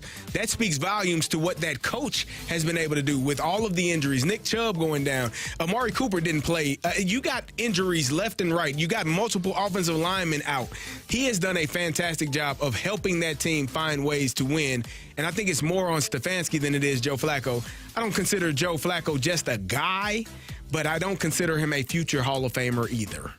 You know he's going to be in that conversation, though. Yeah. Like, it will end up happening. I know this. If I'm a team that is needing a quarterback next year, he is definitely getting a phone call from me. The Browns can't cut, as we all know. They can't cut Deshaun Watson. He has got all the money. It's all guaranteed. He's going to be good to go. But they do have a real decision to make. Because, Carey, you know this, man. What if that entire room is going to Stefanski and say, man, we'll fight for that guy. We'll fight for Joe Flacco. Then what do you do? Nah, it doesn't matter. Because there's a check that comes in every Tuesday that says the checks can come in either way. Hey, listen, and that's a lot of money for a backup. There you go. He's going to play regardless of what the team. Yeah, I hear you, but I'm paying him to do this. He's not going to sit on the bench and hold a clipboard. Going to be playing out there. He's going to be Jonathan Moxon next year, the beginning of Varsity Blues. That's BT. I'm Carey. Coming up next, we have the Sports Six-Pack. Make sure you get your texts in, 314-399-9646. We will be digging into that next on 101 ESPN.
It's time for the Fast Lane to answer your sports questions. I want to ask you a bunch of questions, and I want to have them answered immediately. Asking me all these weird questions. Answer the question. Answer the question. Answer me! The Sports Six-Pack is now. Welcome back to the Fast Lane. I'm Carey Davis, joined by Brad Thompson and Andrew Marsh, and it's time for the Sports Six-Pack. Marshy, question number one, please. Question number one. All right, this one comes from the 217. The Winter Classic is on Monday, and it is being played in an open-air retractable dome that is T-Mobile Field in Seattle. First off, what are your thoughts on that? And where would you like to see an outdoor hockey game? And Lambeau Field is too easy. Well, I prefer it to be outdoors. I think that experience, especially if like the snow is falling while they're playing, it may not be great for the players, but it looks great to me. I'm not out there. I hate skating around, so it looks awesome. I like it outdoors. BT, how about you? Well, for the best venue outside for a hockey game? Yeah. Where would you say? Oh man! Hey, did you go to the Winter Classic in St. Louis? I did. So not. Again, it goes back to hating cold weather. I hate cold weather, but it was so much fun. It was such like a great scene there at Busch Stadium to be a part of it. I think they've done it in like most of the big league stadiums. I believe Yankee Stadium has done it. They did it at Fenway. I thought that was really cool too. I can't even think Soldier Field. Have they had one at Soldier Field? They have. They've done it at Wrigley and Soldier. The Winter Classic was not at Soldier Field, but they did a Stadium Series game there. Okay. Yeah, I don't know where the best venue most of the spots. Pretty much. Where would you want to see one, Marshy? Man, I mean Lambeau Field. I hate that really the texter said I can't use that one. Honestly, I wish that the one this year was at. Well, I guess it's not Qualcomm Stadium anymore, whatever it's called in Seattle where the Seahawks play. I wish it was there, but I understand why they can't do that because they're still playing football games. Man, I don't know. The Big House would be sick. That would be nice. I'd like the Big House. And cool. Actually, I think they already played at the Big House. They did do that. And Detroit played Toronto. The Horseshoe in Ohio would be State. awesome. Yeah. I think that would probably be my pick. Very nice. Question number 2. From the 314, what kind of dip should I bring to the Mizzou watch party tonight? I mean, is the onion dip, is that always the go-to? Is that okay? Do we? I do prefer. It depends on your preference. Guacamole is also an outstanding choice if you consider that a dip. But yeah, onion dip, guacamole, whatever.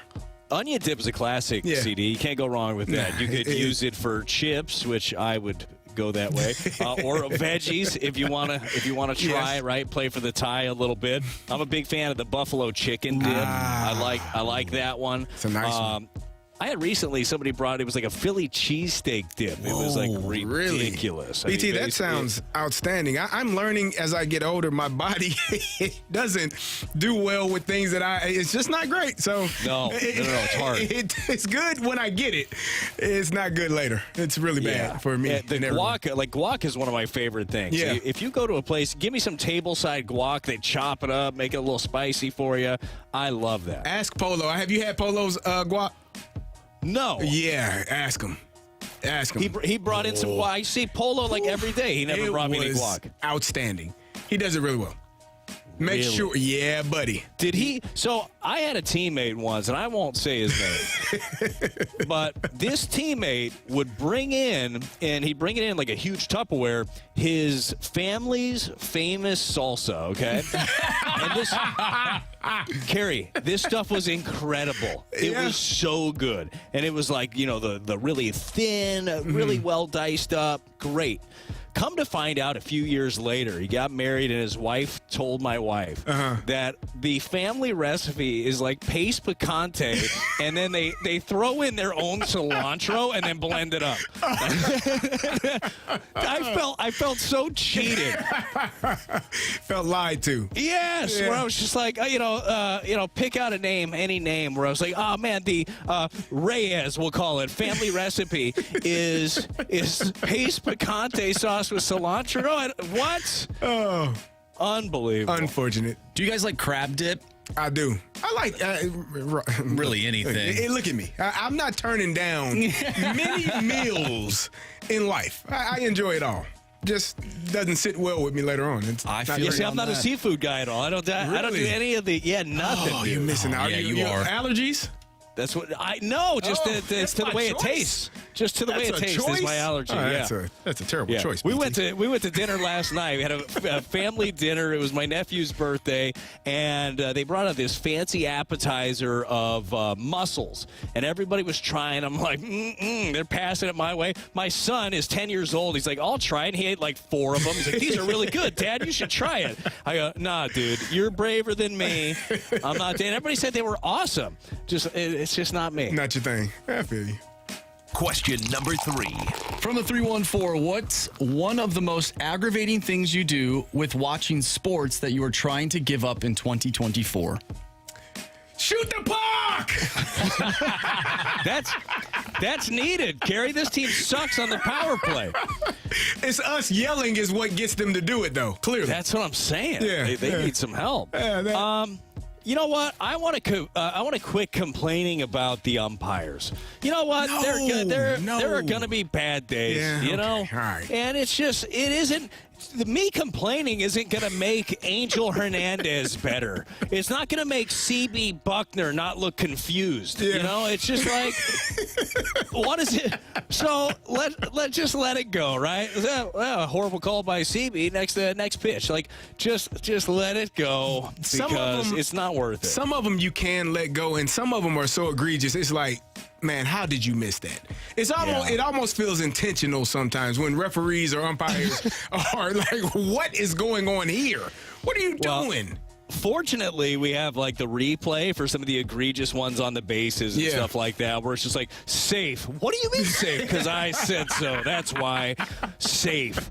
But we don't obviously have that for balls and strikes. I've talked to a few different umpires about it, and they are all in for, at least the ones that I've talked to, say, go ahead. Yeah. Do the automated strike zone. And we'll stand back here, and we'll just be here for safe out calls. And, go ahead. Does it the technology really is unfair. Does it frustrate you that you can't argue balls and strikes? Because I know you, and I know you have blackout rage, and I know you have thrown a pitch that you know was right down the middle and it was called a ball, and maybe it walked the guy, and maybe that guy came around and scored later on, and maybe you were so irate about that call that it just stuck with you. How do you feel about not being able to call to argue balls and strikes? So that is one of my favorite things, and I am not. Just for the record, I am not for the automated strike zone. Like, I don't like it. I like the human element, except for the scenario you just laid out, Carey, where it ends up biting you a little bit. But one of the things that I do like about how they have it set up in this one is that the pitcher can challenge a pitch, where it's like he can touch the top of his hat if he wants to challenge it. And I forget how many challenges you get. I don't know if it's 1 an inning or 1 a game, whatever it is. But you can challenge it if you believe that it was a strike, and I believe the hitter can challenge one as well. Okay. I like that. And as an umpire, you're not going to be offended by that. Like, hey, either I got it right or I got it wrong. You know those borderline calls. You can't take all day to analyze some of these things. So I wouldn't mind a quick challenge system like that. Maybe that could be the first step, Carey. Instead of like going full bore with all the tech, like let's have all the tech in the background and then challenge some calls here and there. Like a quick, I don't know, this inning-ending pitch right here, I might want to take a look at. I'd be in favor of that. I agree. Question number 4. From the 314, what rule in the NFL needs a revision the most right now? The fumbling out of the end zone. No, roughing the passer, man. Oh, yeah. Look, don't touch the babies. I didn't even play defense. I played offense. And it drives me. It is so soft. And I understand you have to protect the quarterbacks. I understand. But it's to a point now where it's unfair for defensive players, because there was a situation, Russell Wilson, a couple of weeks ago, he slid late. He got hit. It's not the defender's fault. I already committed to an act. He slid late. Patrick Mahomes was running and chose not to run out of bounds right away, and he got hit while he was still in bounds. Both of those plays resulted in penalties. It is unfair for the defensive players that that's what we do, man. That they hit people. Are you telling me a guy that has to chase around guys in practice all week long with red jerseys on and can't even breathe near them without being cussed at by the offensive coordinator. When it comes Sunday and this guy doesn't have a red jersey on, he doesn't want to kill him, and now you're telling me that even if I hit him slightly harder than you expect or than you deem necessary, I get penalized and potentially fined and potentially suspended? It's unfair and it's unfortunate, and Carey, that is the thing. I love it. Kill them all, let the paramedics sort them out. That was from the program. And I think that'll get you. You want to be able to get rid of the ball quick? You want to be a fast, efficient quarterback? Let them kill you. Like, I guarantee you will get rid of the ball quickly, or you will be very fleet of foot. You'll get down sooner. Be better. Question number 5. From the 314, this texter thinks that some holidays are overrated. Perhaps New Year's Eve is overrated. Which holiday do you think is the most overrated? Valentine's Day. It is. I agree. Like, I mean, come on. It doesn't. That can't be.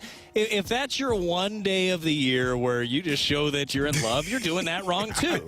And everything costs more. Roses are like 5 times the prices. You can't get a reservation to go anywhere. You feel like you have to buy stuff. Like, that is a made-up Hallmark holiday right there that we just keep going for all the time. That is a great choice. I'm going to go with you on that one. I agree. Valentine's Day is it's kind of iffy. It's a money grab. Well, listen, for us older veteran players, guys, Marshy, this doesn't pertain to you. You do what you need to do on Valentine's Day. It's your favorite, Marshy. Oh, jeez. Question number 6. All right, last one here. Speaking of Valentine's Day and maybe taking your significant other places, we got a question from the 618. I need a good St. Louis steakhouse for my wife's birthday. Any suggestions? Dude, we just went last night. I told you we went to dinner. Twisted Tree. If you haven't been to Twisted Tree yet, dude, it is fantastic. And it's a good spot no matter what. Like, and this is not a commercial, but it's like, whether you got the whole family, we had a whole family thing, or it's a date night, it's a great spot, unbelievable food. Can't go wrong. I'm with you there. All right, BT said it best. Twisted Tree. I got to try it out. I heard good things about it. I want to see how good it is. Date night, me and you, Carey. Let's go. Do it. Got a good bourbon selection, too. I'm all in. Now you're speaking my language. Let's go. You tell me when. I'm there. All right, we'll do that. Thank you, Marshy. That was Brad Thompson. I'm Carey Davis. Coming up next, the football playoffs begin this weekend. You got Alabama versus Michigan, Texas versus Washington. What can we expect from these games and these teams? We'll talk about it on the other side on 101 ESPN.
Fast Lane, and the college football playoffs begin this weekend. You got number 4 Alabama taking on number 1 Michigan, and number 3 Texas taking on the number 2 Washington Huskies. BT, these are some really good matchups. I'm still bothered that Florida State is not the number 4 team and Alabama is, but I do like the matchups, and I do think these are going to be some really good games.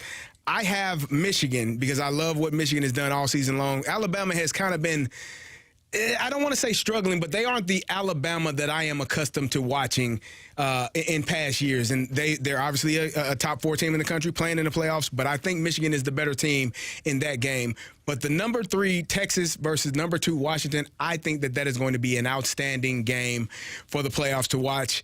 And I'm just going to sit back and watch that one because I think it's going to be a great matchup between 2 great teams. So first of all, I want to know how do you watch these games, Carey? Because I know, you're a football fan. You played it your entire life. Do you have to watch big games like on a solo mission where you're really breaking them down, or are you more of a hey, let's have people over and watch the game? I hate watching games with people. I know it sounds weird and rude, but I just want to, be all the way immersed in what's going on and seeing how well these teams are playing and the adjustments that are being made.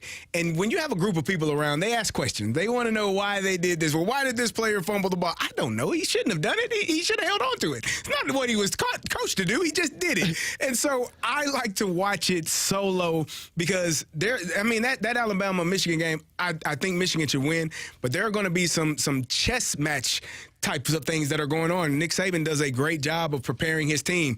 Nick Saban is probably the best coach at preparation for his team and understanding what they're going to be faced with and what challenges are going to be presented for them. I think that's going to be a great game to watch. But Michigan has been just steady all season long. So, it's going to be a good game. It's going to be an awesome game, and I lean with you on this one with Michigan, but I am interested in your take in Jim Harbaugh. Multiple parts. One, as a tactician, right, with the preparation that he's had, because all he's done is win everywhere he goes also. You have both these great minds a couple of weeks, so, how do you think that that's going to play out between the two of them? And then whenever this does end for Michigan, whether it ends here, it ends as a champion, or ends in the championship game, is that it for Harbaugh at Michigan, in your opinion? That's a tough question. I don't necessarily see him leaving. I know there are some teams. We talked about possibly the Chicago Bears come calling and knocking. As you said, BT, he has done a great job at both levels, at the NFL level where he took a team to the Super Bowl, and here at the collegiate level where he's been in these college football playoffs, in back-to-back years, not able to win a championship on either level yet, but still grinding away and getting those young men to play at a high level. I don't think he leaves Michigan, though. I think, he's a Michigan man. He played at Michigan. He played for the Bears as well. But I think that there's something about that, especially if they win or if they don't win. If you don't win, you want to get back to that level with the opportunity to win. And if you do win, beating in Alabama and then either a Texas or Washington, you want to show people that you can continue to do it and be the on the same level or thought of at the same level as a Nick Saban. Yeah, I like that. And on the flip side, Carey, I don't know if you know this, but a couple of years ago during COVID, I adopted a football team in college. Didn't have one, and it wasn't going to be UNLV at the time, although they put together quite the season this year. Good for them. Yep. But I adopted Texas, okay? Here's what I wanted out of this. I wanted a name brand. That was a tough decision back then as well. At the time. Yeah. That's what I'm saying. I wanted something with brand, loyalty there, where people are behind it, but I also didn't want it to be like Alabama where they're always winning all the time. I felt like there had to be something. I had ties in the house because my wife went to grad school at Texas, so I said, all right, that's what it is. So I've got Texas gear, so now I'm all in. I'm hook 'em horns, okay? So this is the year. I'm leaning on them, Sarkisian, to get it done against a school that he helped out quite a bit with the Huskies. I think this game is going to be awesome. I agree. I think you have two of the best quarterbacks. Quinn Ewers for Texas has done an outstanding job. Michael Penix Jr., if you haven't watched him, if you don't know his story, all of the injuries that he's had to overcome, and just seems like a great young man, and was at the point at one point of considering retiring from football at the collegiate level. He just didn't think his body was going to be able to hold up multiple ACL injuries, and just a kid, that young man that just has grinded his way to the position that he is in, and really, to beat that Oregon team twice in the manner in which they did, which they were 10-point underdogs going into that Oregon game, and they won for the second time. I think that this matchup is just between those two guys, and really the amount of talent that's going to be on the field is going to be an outstanding game to see those two perform. It is going to be good. Carey, can I ask you about a game that is not one of those those two big games that everybody is thinking about? Where are you at on the 5-6 game? Because I can't decide to call the Georgia-Florida State the apathy game or the prove who we really are game for those two teams. Like how do you get the team ready for that? Especially Florida State. Yeah. Like you run the table. Yep. And then it's just pulled out from under you. What do you think that game is going to look like? I think that you won't get the best version of both of those teams. I mean, because those teams are playing for national championships. So when you are sitting on the outside looking in at 5 and 6, and again, you said that Florida State being the 5, being undefeated and being the 5 seed it had to have been heartbreaking because of all of the work that they put in. You lose your quarterback, Jordan Travis, for the year, and everyone just assumes now you're a terrible team, and they continue to win. And they did win. They won the ACC championship game, and now they're on the outside looking in. They were a good team. They are a good team, but I don't think you'll get the best version. Now, you'll get to see some guys that will be future stars, future NFL players, but I don't think you're going to get the matchup had this been a 2-3 game in the college football playoff. So, Carey, look, I'm not checking any boxes here. I haven't dug into this matchup at all here between Georgia and Florida State because a lot like maybe some of their players, I don't care about it anymore due to the fact that it's on the outside. And I don't know, like, who's sitting out this bowl game or whatever. I just do know that Florida State, you can make a great case that they got screwed royally in this one. Whether you believe Alabama's more talented, you can make the case. And then I'm looking at a line here where Georgia is a 20-point favorite against Florida State. That feels like a little bit too much for a team that I would hope would have a tiny bit of an edge to them. And, Carey, I'm certainly not asking you all these questions for a betting angle, but do you have one? I don't know that I would do 20 points in that Florida State game. The Florida State still, they play defense at an elite level. They play really well on the defensive side. And I know that the quarterback issue was their main reason for keeping Florida State out. But and that's the reason why it bothered me so much, because there are still other young men on that roster that have been there all season long that are also a part of a team that went 13-0. And you're basically saying they only made it because of the quarterback. That's not how football works. That's not how sports work. You talked about it earlier, Cardinal Jones, the third-string quarterback, took Ohio State to a national championship after J.T. Barrett went down. And I can't even remember the other one's name, but they lost 2 quarterbacks prior to him. And now they're on the third quarterback, and they were able to win the championship. You didn't give Florida State that opportunity, and I think it's unfortunate. I do not think that Georgia beats them by 20 points. So if you were just driving around on the Illinois side and decided to make a pit stop and wanted to place a bet, I personally wouldn't do it.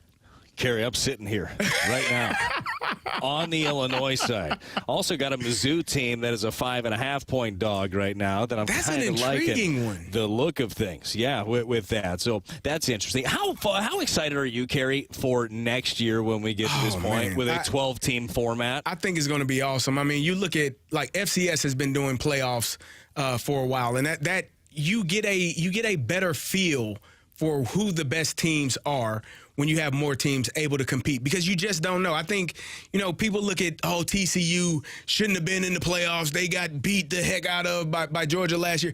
TCU beat Michigan. That's why they made it to the championship game, because you got to play the game. Now, they didn't show up well against Georgia, but who's to say Michigan would have beaten that Georgia team? You don't know. Yeah. They won the game that got them there. And so for this to be expanded upon and have more teams available to present themselves in those championship opportunities, I'm all for it. I wish it would have happened years ago. I think the College Football Playoff Committee and all of these people are starting to get it right and understand. The best thing about sports, BT, is March Madness, right? You get to see a team that no one expected to make their way through, and you'll get a little glimpse of that next season with the College Football Playoff expansion. I was just thinking about this, Carey. Do you think that the blue bloods like it? Do you think like Alabama and Georgia or whoever else you want to throw in that conversation with them? Do you think that though Michigan? Do you think that they like it, or do they like the fact that they got to win 2 games to get in? I don't think they care. I think if you are that good, if you are the best team in the country, then it shouldn't be a concern for you. Now, obviously, when you're playing football, the concern always is injuries. How many guys could get hurt as you continue on throughout the playoffs? But that's the same thing in the NFL. If a guy goes down, it's hard to make up for some of those injuries. But at the end of the day, the best team now, I believe, will be playing and will be winning because Florida State being out just feels bad. It feels dirty to me, and it feels unfortunate for those young men. Yeah, I'm with you on that. By the way, we get a quick text to the Air Comfort Service text line, 314-399-9646. Carey said, now you're just going to have the debate on the 13th ranked team being left out. I don't think so. I don't worry about it. I don't think so. If Iowa is sitting there at 13 and they scored 12 points all season, but they played great defense, I don't care. Nobody's going to worry about that. Sorry about it. That's Brad Thompson. I'm Carey Davis. Coming up next, earlier we had this resolution and reservations. Now we'll have the 2024 sports resolutions. Get your text and tell us what you want to see happen in 2024, and we'll discuss it when we return on the Fast Lane. That's on 101 ESPN.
101 ESPN Sports Center.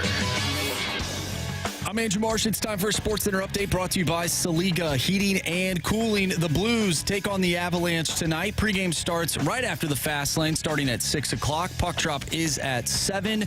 Catch all the action right here on 101 ESPN. Also tonight, Mizzou takes on Ohio State in the Cotton Bowl. We talked about that earlier. We also talked about the college football playoff, which will take place on Monday, the semifinals. We'll have that for you right here on 101 ESPN. It'll start off with the Fiesta Bowl. Then we'll go to the Rose Bowl, which will feature Michigan and Alabama. And then following that will be the Sugar Bowl as Texas takes on Washington. We have our 2024 sports resolutions coming up next. In 15 minutes, we'll also have Fade or Follow. So we'll need a new Fade or Follow contestant. So text in 314-399-9646 to the Air Comfort Service text line if you want to be a part of the show. I'm Andrew Marsh, and the Sports Center update is brought to you by Saliga Heating and Cooling, the independent American Standard heating and air conditioning dealer.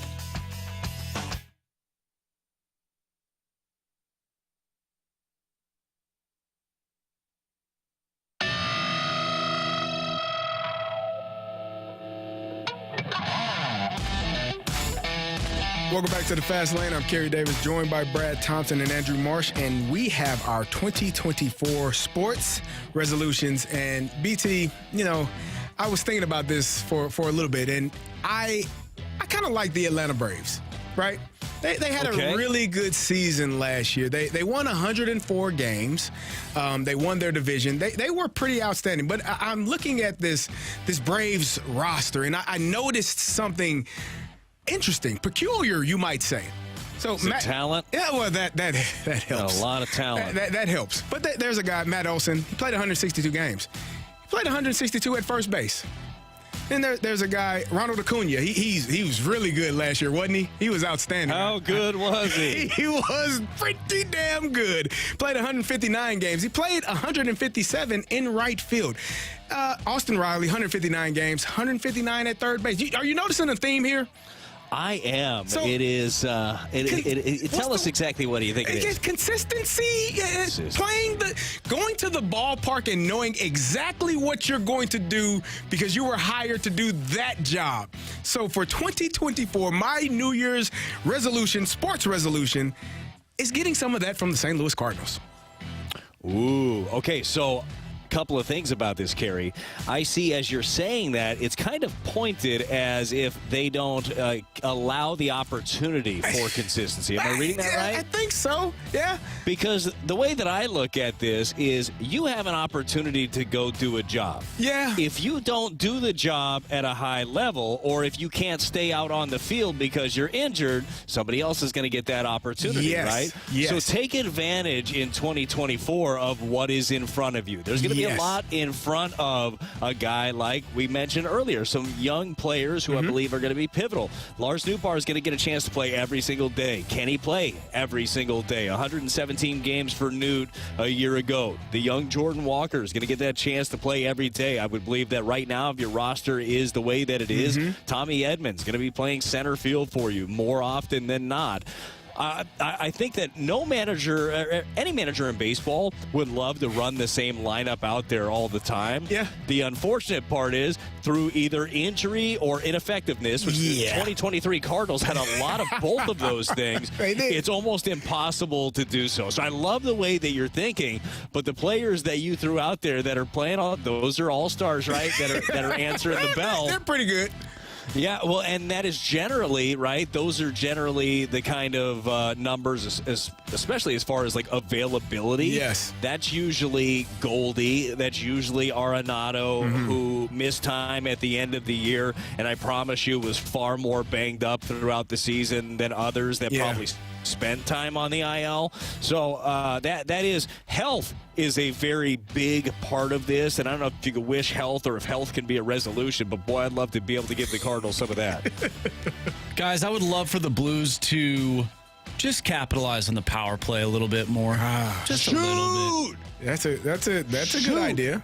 I mean, my goodness. It has been just bothering me watching them play that 5-on-3 the other night. Now, granted, they won the game, and I'm glad they did, but that 5-on-3 gave me headaches. And I don't like headaches, CD. Nobody does. Shoot the puck. Yeah, it's not that hard when we're watching at home and have no idea what we're talking about. Hey, are they out of the basement at least, Marshy, or are they still last in hockey when it comes to the power play? Do you know off the top Second of to your last, head? I believe. Yeah, I think That's Washington's not last. been terrible. Not last. That ain't last. Yeah, so they got last. that going for them. Now, here, I got a random. Oh, go ahead, Marshy. No, you go, Brad. All right, this is a random one because I am still like a baseball purist. I don't think baseball needed all the messing around with it, although the game was slowing down. They sped it up, whatever. That's okay, even though we can't be on our high horse anymore and say baseball is the only game without a clock. It's got a clock now. But if you are going to continue to mess with the game, let's figure out a way to incentivize winning baseball, okay? Let's figure out a way to pay players based on getting a guy over. Yeah. Sack bunts, sack flies, winning baseball. Like, how do we incentivize that? Because we know right now athletes get paid for eye stuff, right? And it's ISO, it's power, it's home runs, it's doubles, it's nobody cares about strikeouts.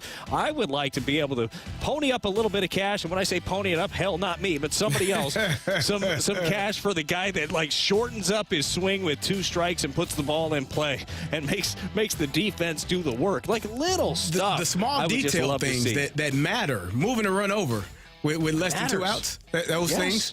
Instead of it matters a lot. Trying to hit a home run and popping out. Yeah, I love me a good sack fly. Who doesn't? Those are good teammates. You should incentivize those things and allow players to not be punished when it comes to arbitration because you didn't have enough hits. Yeah, but you I want to see the guy. Sacrifices. I know. I want to see the guy, Carey, that hits that ground ball to the right side and gets the runner over. He's out at first, and instead of him like slamming his helmet in disgust, he's like high fives, boom, boom, got him over. Like so, just like teams do in the playoffs, where it's like boom, got him over. We're like going to win this game.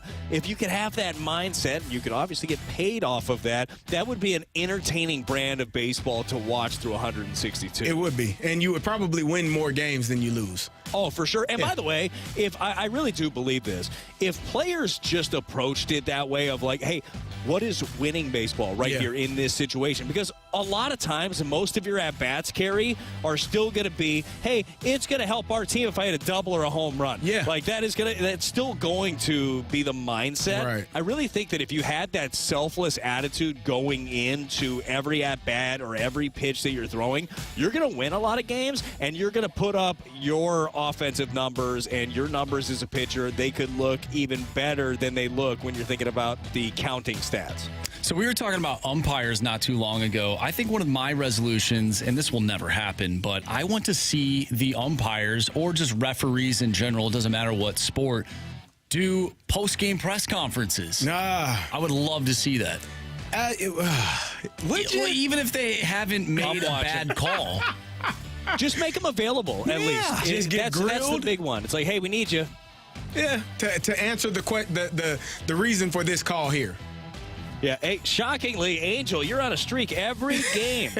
We are going to need to talk to you about a little something here. It's not you. It's just it's you. It's you at this point. Exactly. You. No, that is a big one. And another one too, by the way, I would like, since we're doing all of these replay reviews, one of two things, right? Either be able to have like the NFL has, where we have somebody that maybe it's in New York, right? Chip and I, or Chip and Jimmy are doing the broadcast, and say, hey, let's go check in with so-and-so in New York. Who is in there. What exactly are they looking at so we can break it down for the fans at home? That would be nice. That or the umpires also on the field saying, hey, this is exactly what we're looking at, and this is exactly what we found. Like, I think we have time for an extra 20 seconds of some sort of a breakdown of it instead of everybody sitting there, what are we doing?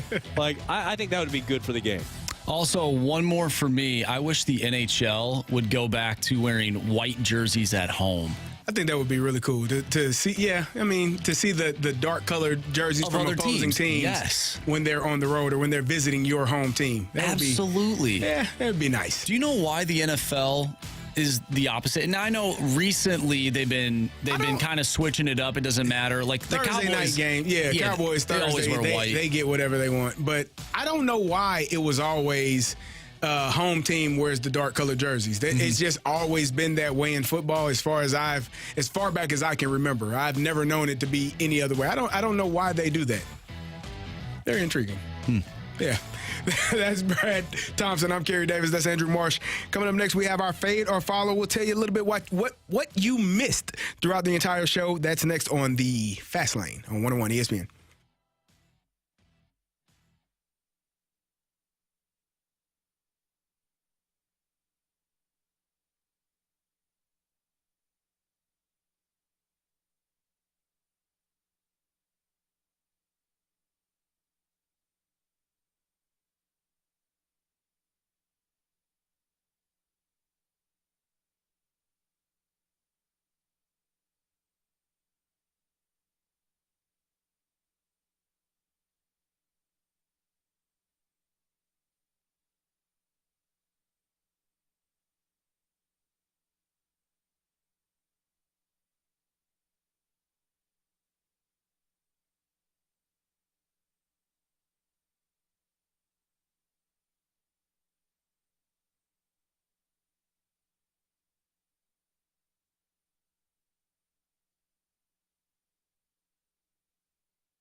It's time for FanDuel Fade or Follow on the Fast Lane. Brought to you by FanDuel Sportsbook. Make every moment more. Everyone follow us. No fade, no fade. Money, money, money, money, money, money.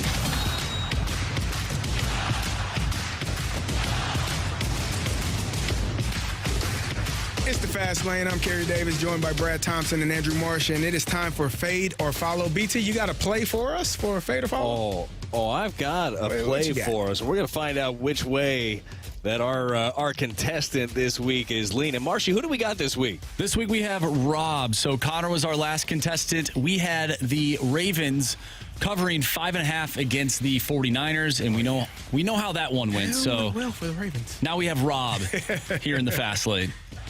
Rob, what's going on, man? How we doing? I'm doing very good. And yourselves?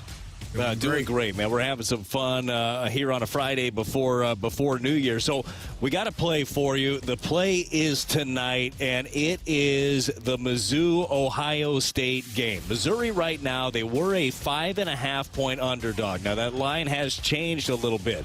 They are a 4.5-point dog. Carey, I think with Mizzou, 0 opt-outs for this game. Yep. Eli Drinkwit's team, they say they're all in. Said this brotherhood wants one more opportunity to go at it. Mm-hmm. Ohio State is on, you got a redshirt freshman quarterback in Devin Brown.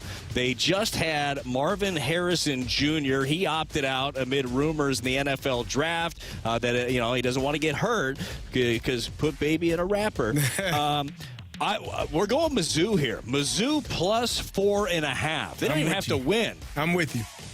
What do you think, Rob? I'm going to take it. I'm all on the Mizzou bandwagon with the Ohio State University having a bunch of opt-outs. You just got to do it. Rob, M-I-Z. Z-O-U. Nailed it. All right, that's it. That is it. Best of luck, Rob. Thank you. You guys have a Happy New Year, and we'll talk to you next week, I assume. Same to you. Absolutely. We're talking next week. He's got a chance to rob FanDuel of their money for a long time. Indeed. That was, we'll see how it goes. I think Mizzou has the best opportunity to definitely cover and should win that game outright. Shouldn't be any issues, especially with all the Ohio State players opting out. So, yeah. Hey, if you're, and I get it, right? If you get hurt, that messes up your draft value. Yep. But I don't know. I was never talented enough to have to worry about anything like making money. But I would feel like I would, as a competitor, look at that. It's like, I got a chance to boost my draft stock here. Like, everybody's going to be watching. If I'm going top 10, forget that. I'm going to go top 5 because of what I do in this game. I think with Marvin Harrison Jr., it doesn't matter. He's a top 2, top 3 pick regardless. I don't know that you can get. Then go number 1 overall. Everybody says take a quarterback. I'm going with the wide receiver. I think the Bears are much more in need of some quarterback play if they decide to go that route. If they keep Justin Fields, maybe they draft Marvin Harrison Jr., but they got some other needs, some other necessities other than a wide receiver at the first overall pick, should they get it. That's a fact. So what you missed today, we had Jamie and we talked about some coaching styles and our preference of coaches. BTA, I wish you were here for that because coaching styles, to be coached hard. Yeah. I prefer being yelled at as opposed to a pat on the behind. It doesn't do the same. The fire behind being yelled at get you going in the right direction. That's correct. At least for me. We talked about that. We talked about which young Cardinal has the most approved for 2024. BT had a few guys. I did as well. We had our sports six-pack. We had our resolutions and reservations. Where are we going to be reserving for 2024? Or what resolutions we may have. And then, are we impressed with the play of Joe Flacco for the Cleveland Browns? Yeah, they are in a playoff spot now. But do we think that they're going to make a run in the playoffs? I don't think so. I don't believe it. Somebody thinks that he might be a Hall of Famer, and it might be Carey. Nah, it ain't me. It ain't me that thinks that at all. We got our compliments, criticism. Marshy, what you got? All right, let's start off with the 618. BT, it is great hearing you back in the studio. CD, I miss you in the morning, but you are great. You are a great addition to the Fast Lane. You are killing it. Thank you. I appreciate it. We love having BT on. BT is a gamer. We love you, man. You are an awesome. You're dealing with a hurt leg over there. You kind of waddled to the restroom a couple of days ago when I was watching you because your knee is a little banged up. But you'll play through an injury. I don't have any concern about that at all. Carey, I spent my whole career acting like I wasn't hurt. Like, you good? Yeah, I'm great. Of course I'm good. No, I always have fun joining you guys. It's a blast, and I am really looking forward to the new year because I know that you three in the afternoons are going to be a fantastic listen. So much personality, so much knowledge. Couldn't have made a better decision in the afternoon. I appreciate it, brother. We got one from Thanks Dad. He said, thank you guys and your colleagues for providing us with entertainment from the insightful takes to the fluid up jokes. Hear you next year. We try to keep it light, keep you informed, but keep it light and have. I think it's like a locker room, like a clubhouse. We well, maybe not that. Maybe minus not that. The language. Yeah, there you go. Yeah, no, almost like that. Almost. If Carey, I know that it's important to you because you just got a great personality. You like to laugh. I love laughing. Yes. I love being entertained. I love being happy. So if we can bring that to people, and I know that you guys on a daily basis will bring that to people and then inform them with everything that they need, that is the perfect combination. I don't like to listen to doom and gloom all the time. No. Now, some people feed off of that, man. Some people like that. It's like, yeah, I hate that person too. No, man. Like, that's not the vibe that I like to give off. I like to have some fun. Indeed. We have one from 314. Happy New Year's weekend, guys, with two beer emojis clanking one another. Indeed. Well, you're at home. I'm about to get on the road, so I won't be having a beer. But you're headed to the Liberty Bowl, right? I am headed to the Liberty Bowl down in Nashville. One of my former players, Kyle Long, is a starting left guard for Maryland, so we're going to go watch him play against the Auburn Tigers tomorrow. Okay. So it'll be fun. Right on, man. Enjoy the trip. That's going to be a lot of fun. And congratulations to your guy, Kyle Young. That is cool. Yeah, we're looking forward to it. Kyle is a great kid. We have one from Gatorbait in the Snake Pit. Hey, fellas, want to thank you for an incredible listen each afternoon this year. Such a great show with incredible guest, host, and content. I'm looking forward to 2024. Let's go STL. Fast Lane. Blanken rocks. Let's go Mizzou tonight. Yes. Shout out to the Snake Pit. They're very active over there, aren't they, Marshy? We do like them. They have their own Discord channel now. They like to talk to each other. So Discord is like it's an app that you can. So old. You can just talk to each other. Maybe it's like WhatsApp. I don't really know how to explain it that well. But basically, the Snake Pit is talking to one another outside of the YouTube chat. They're that involved. I like it. I like it. Last one here from the 314. My New Year's resolution is to politely ask Brad Thompson for a pair of green seats to a game in April, May, or September. Hey, you know what? Feel free to ask. Anytime. You can ask whenever you want. If you don't ask, the answer is always no. So you got to at least ask to see if they are available for you. This will be my daily reminder that I really don't have green seats. That is not a thing. I personally have never, ever sat in the green seats for a Cardinal game. I would love to, but I kind of like my view for a lot of these games as well. But if I get green seats, just know this. I will start passing them out. I'll be the Oprah Winfrey of green seats, okay? I had green seats one time, not from Brad, of course. He just stated that. And the one game I sat there was a day game. I had my hat on backwards and got absolutely sunburnt. And I had a line on my forehead. That was not a good choice, sir. So I will not be sitting in the green seats during the daytime anytime soon. Obviously, because I'm right here. Well, of course. We are all here. We are all enjoying it. And we are hoping that you all will have a happy new year. BT, thank you so much for joining us. Marshy, great job today. Thank you. We will be back January 2nd. Tuesday. Anthony Stalter, myself, Jamie Rivers. You can catch us from 2 to 6. We will have a great time. We'll have great fun when the new year begins. The Blues drop the puck tonight at 7 p.m. The pregame show will begin at 6. Joey Vitale, Chris Kerber, Alex Ferrario will be all present, and they will be enjoying the great time. And hopefully the Blues get another win tonight. We will be looking forward to it. Happy New Year. See ya in 2024.